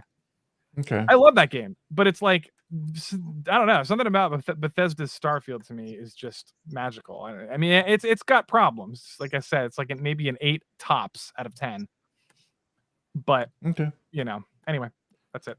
Andrew, I don't know if this question applies to you because you haven't played the game. You haven't played it. I think it needs to be I can answer the question, but it's a kind of a multifaceted answer. Yeah. So I think, obviously, as I said before, I haven't played the game, and I'm not usually a fan of Bethesda games. I've tried playing Fallout. I've tried playing Skyrim. Their methodology, even if I remove the whole irritation. did. I've actually tried to play it like 3 or 4 times now, and I never get past White Run. Why? I just Holy moly. It was so it's hard. beautiful. And that's totally fine. The vast majority, look, I'm a minority amongst my friend group. Like most of my friends adore Skyrim to the point where they've bought it all 17 times that they've released the damn thing. You can mod big Japanese anime titties in it if you want. Oh, I know, and that was the most recent time that I tried to play. But that being said, even if I remove my aversion to Bethesda's methodology in terms of how they develop and how they release their games, in terms of how buggy they release and how reliant they are on day one patches, how reliant they are on community patches, even if I were to separate that out, their presentation for games, even if removing all the bugs and all of the glitches and all of that, it's just not my bag. I prefer more of a focused type of, it's kind of an oxymoron, a focused open world RPG, like the way that Witcher 3 is. Again, if we remove all the bugs that released with, and games like, I like a super underrated game in my opinion, Kingdoms of Amalur. That's a fun game. It's a fun game. Yeah. Games have to have some sort of like a fun flow to the combat. Dragon's Dogma. Dragon's Dogma I enjoyed. I played quite a bit of that on my 360. I didn't finish it. I'm more of a Monster Hunter guy. I love Monster. It's my favorite franchise. I have too many hours in Monster Hunter World. I love that game. Best game ever. But all that being said, I will say that I think if I were to balance the conversation of people whom I think are being intellectually honest about Starfield, if I were to balance the people on both sides, I would say that the game is meeting my expectations based on what I have come to expect of Bethesda releases. I also acknowledge that their games aren't for me. I don't get into them. I realize that there are third-person options. I prefer third-person games, though, that are dedicated third-person. Their games always feel and look clunky in third-person. To me, I know that Starfield has polished that a bit from what I've seen. I like first-person Bethesda. See, I just don't like. And here's the thing, and this lends to my credence as a creative manager. I like to see the work of all of the creatives, and I like to see the work that I put into creating my character in games. Well, yeah. So I don't like being kind of locked out of being able to. A lot. In Cyberpunk, here's a great example. In Cyberpunk, I am always going around Night City on the bikes because I want to see my freaking character because of all the time that I put into creating them. And so I think that the game has met my expectations in terms of, if I'm to again take and balance all of the people whom I would consider being intellectually honest in their conversation about the game. And my biggest issue with the game is that not enough people are being intellectually honest about it. There are plenty of things to legitimately criticize about it. Yeah. And there are things that even are maybe legitimate to criticize, but are having all of the emphasis put on that, which make up a small fraction of the things that are legitimate, as opposed to the greater conversation that I think should be had. And that would, if that were to be the focus, that we would, as a gaming community, if gamers as a whole were to put more focus on that we would see an improvement instead of in the culture games. I agree with that. And I say that as somebody who's a part of the culture war. And I want to see a lot of that crap out of my entertainment. But I think that there needs to be a balance, and that we also still need to care about the quality. We need to criticize the quality where it deserves it, especially if that quality is what is most prevalent. But we're making we're making this bit the most prevalent when it's really this bit here. Yeah. Right. Yeah. The conversation needs to be about the game. Two things can be true. Especially Both can game. be an issue. But one can be far more of one. And that one should be the one that's addressed first, in my opinion. I just don't like the hypocrisy. That's what I try to push back. Anyone who's being a hypocrite, I push back against. And I just want balance, and I want intellectual honesty. Well, in this case, I'm a culture warrior too. Like, I don't fucking like any of this stuff, but And I pushed back on Bebop, and I roasted the fuck out of it for being like literally subverting the Julia character and making her the villain. But I to this day such a refuse to minor. watch that. Cowboy Yeah. Bebop is my favorite anime of all time. Yeah, but this is just not it. This is not the hill to die on. You should have died on the Hogwarts hill. If you're gonna die on this hill, you're a hypocrite for not dying on. You're a hypocrite for buying Hogwarts Legacy and playing it on stream and giving copies away and all that shit. If you didn't, that game is way more woke. It's not even close. No, Not even I think you're close. right. I mean, you're a hypocrite. This part, you didn't do that. Yeah, no, I agree, and I agree with you, Andrew. Like, there's conversations that aren't taking place in regards to Starfield, and people are sort of putting all the eggs in the woke basket and dismissing it as a bad game because of that. There are fun elements to this game. I don't think this game meets expectations at all. Unfortunately, I think it falls short. I wouldn't say at all. I think it falls short in many regards, and I think the unfortunate truth is we're not going to get a fully realized and actualized game from Bethesda probably ever, and rather we'll wait for the modding community. We always got to wait a year for them to release the dev kits to them and start putting mods out. Like, that's just, I mean, like the real ones and stuff, like through Nexus. Mm-hmm. There are ones that people have made that there you can workarounds, but once the actual dev kit Shags, is released, what you're it's saying, a different matter. Shags, what you're saying is, let's not get into a 20-minute game is a 7. No. You're saying you gave the score like Shags a 7. A 7. 7, yeah. Right. So what you're saying is, in order for the game to be a masterpiece, we're going to need some great mods. I think to be fully realized and actualized. Like, I think these games, I think Starfield has a really good foundation. I think it's missing a lot of things, and it doesn't look like that showcase that we watched. I don't see the same game I was expecting.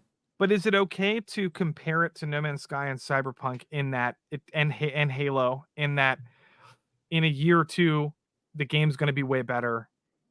So, like, you know what I mean? Is that a fair comparison? Like, it's just another one of those kinds of games. Well, I don't, but that's why it doesn't meet my expectations. That just happens. But that's the problem. Question becomes, should it happen? If we're asking ourselves, or if we're saying to ourselves, yeah, but in a year or two the game's going to be way better. Okay, then release the game in a year or two when it's ready. Well, but I like it now. Real quick, and that's fine. And that's fine. And I do too. I do, like, I like have Halo 20 hours in a game I don't like. I haven't liked Halo since Reach. I loved Reach, and that was the last. The question, or like, it all just kind of comes back to me is like, I don't. There's a part of this game that feels empty that should have been filled, I suppose, and that's why it's falling a bit short. I don't play games for 20 hours that I don't like. I easily put games really down high because expectations for Bethesda. You have really. No, I don't. I think you do. I excuse Bethesda at a lot of turns. I'm saying you're enjoying this game, and you're still saying it's not even close to matching your expectations. So therefore, I shouldn't have said it not even close. It is close. What I'm saying is which is a good thing. You think Bethesda is one of the best game developers in the world, and they should live up to that expectation. And it fell maybe a little bit below it, but you're still having fun with the game, and it's like not terrible. But in a year, with mods, it'll be better. I just think that's kind of the average takeaway. Like, I feel like that's what I'm getting from a lot of people. Yeah, and I think part of me is disappointed in that at this point. I had while I kept my expectations low, I thought, based on what I saw in that showcase that we watched, that we were getting something that was, that they may have learned from past experiences. And I think I've even said this on streams, like, I'm expecting Starfield to be one of their best releases. And while in some regards, I think it's true, I think it's falling into a lot of the same, pitfalls in that they seem to just be relying on what their modding community will do. And that becomes an ethical question of, should they have done that, and should we keep supporting them because of it? And this is definitely a topic that I've talked about for several years now. as to like should we keep supporting this? I mean, we get great games. I mean, Skyrim's great because the modding community's been there. It's a good vanilla game. Fallout 4 is fine. I loved the settlement system in that. It like I could spend in modded Fallout 4, I could spend literally hours building my settlement and setting up turrets and getting it all situated with the modding community's assets. Like that stuff was fun. But Bethesda has the ability to do this, and they know they could do it, and they're not doing it because they're thinking, well, our modding community will do it, and we don't have to pay them to do it. It'll just be and we can get into a whole other bag of worms of whether or not it's ethical for them to sell the same fucking game 4 times in different editions for the same amount of money. So again, this does fall short of my expectations. Is it a huge falling short? No, but I did expect a little more.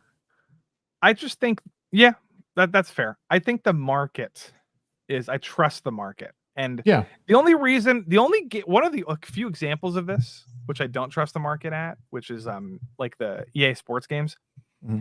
The reason why those games are successful is not because the market is correct. It's because people who play EA games are not gamers.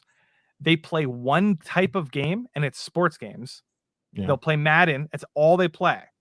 And they're not actual gamers, so they don't have expectations. They just want the same shit every year. With like the people that just play COD every year. It's like, that's all they play. there's I'll say console fanboys are sports fans. But Otherwise, I think the market. Well, like I think people great shit, Mark. People shit on Tears of the Kingdom. They also like sports. I mean, they treat their console like it's their home. That's true. Right? Team yeah, sport, exactly. It doesn't matter if they're Xbox. Maple Leafs haven't won a cup since 1967. They're my home team. Console wars are shitty. Console warriors are terrible your people. Xbox fucking sucks. Look, it's that attitude. It's like, man, come on. It's not. They're not sports teams. We're not cheering them on.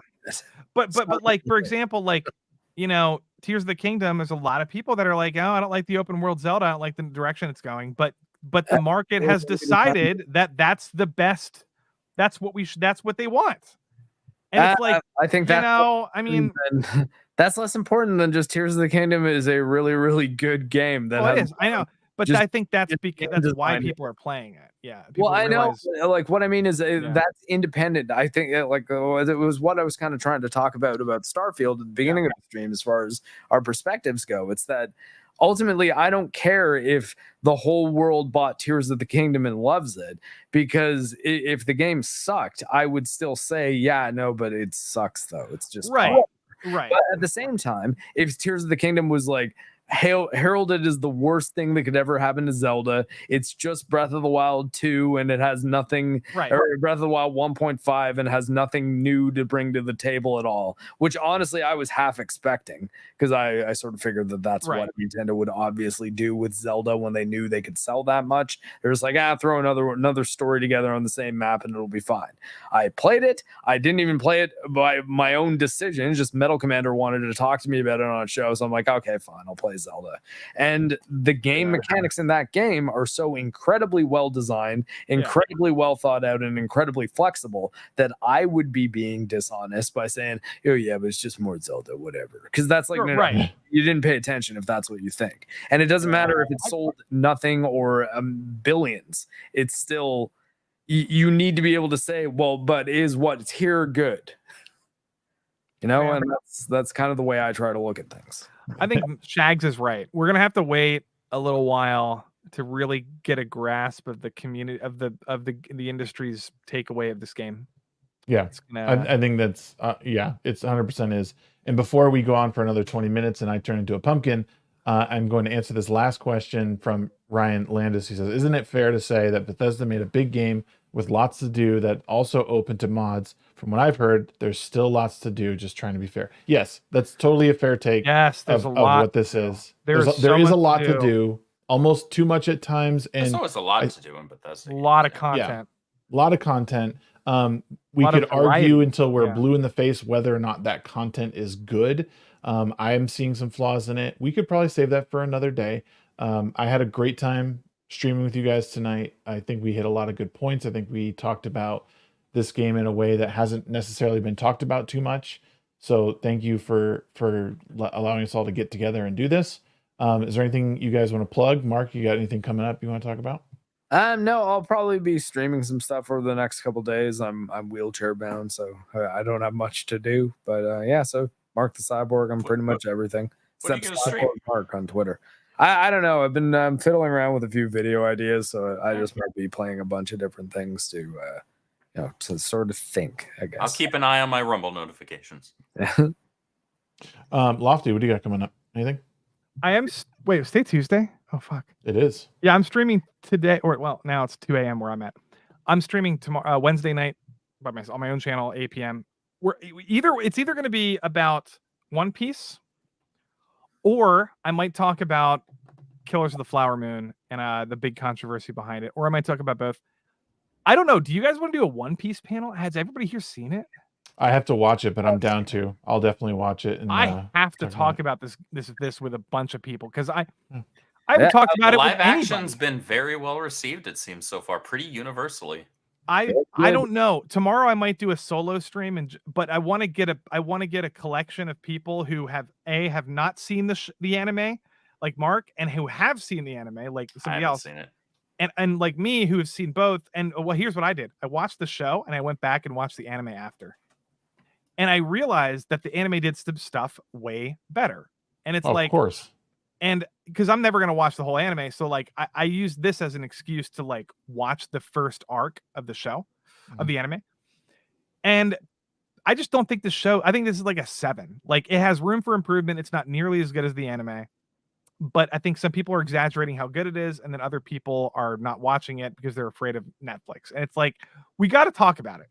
We got to talk about it. Yeah, for sure. Andrew, you got anything coming up you want to talk about?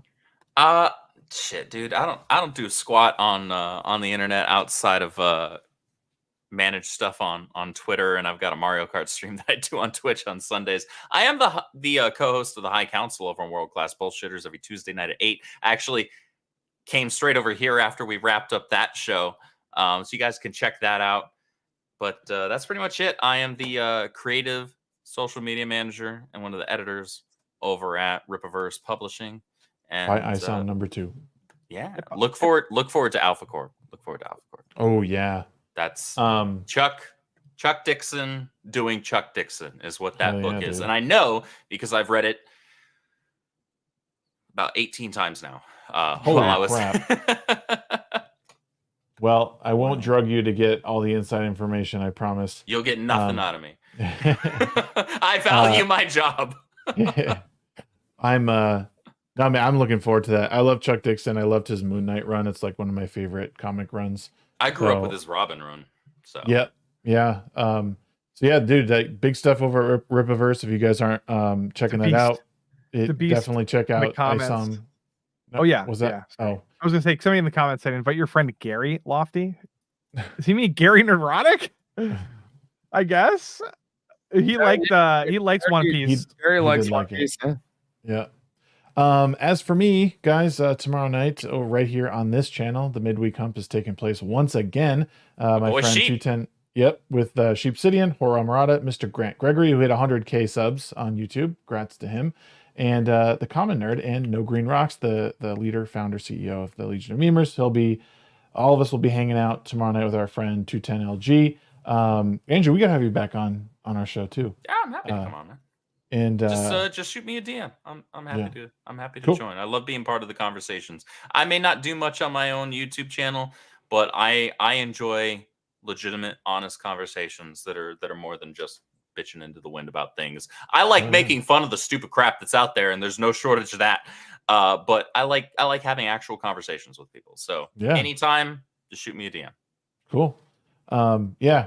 Appreciate everyone hanging out tonight. You guys are great. Mark, Lofty, Andrew, thanks again. Guys, be good. Make sure you check us out tomorrow. Check out all my other stuff. Follow me on Twitter, X, whatever the hell you want to call it. That's where I put my whole stream of consciousness, and you can follow my crazy ramblings anytime. All right. Pronouns. Pronouns. All right, guys, we're out of here. Have a good night. We'll see you next time. Good night. Bye.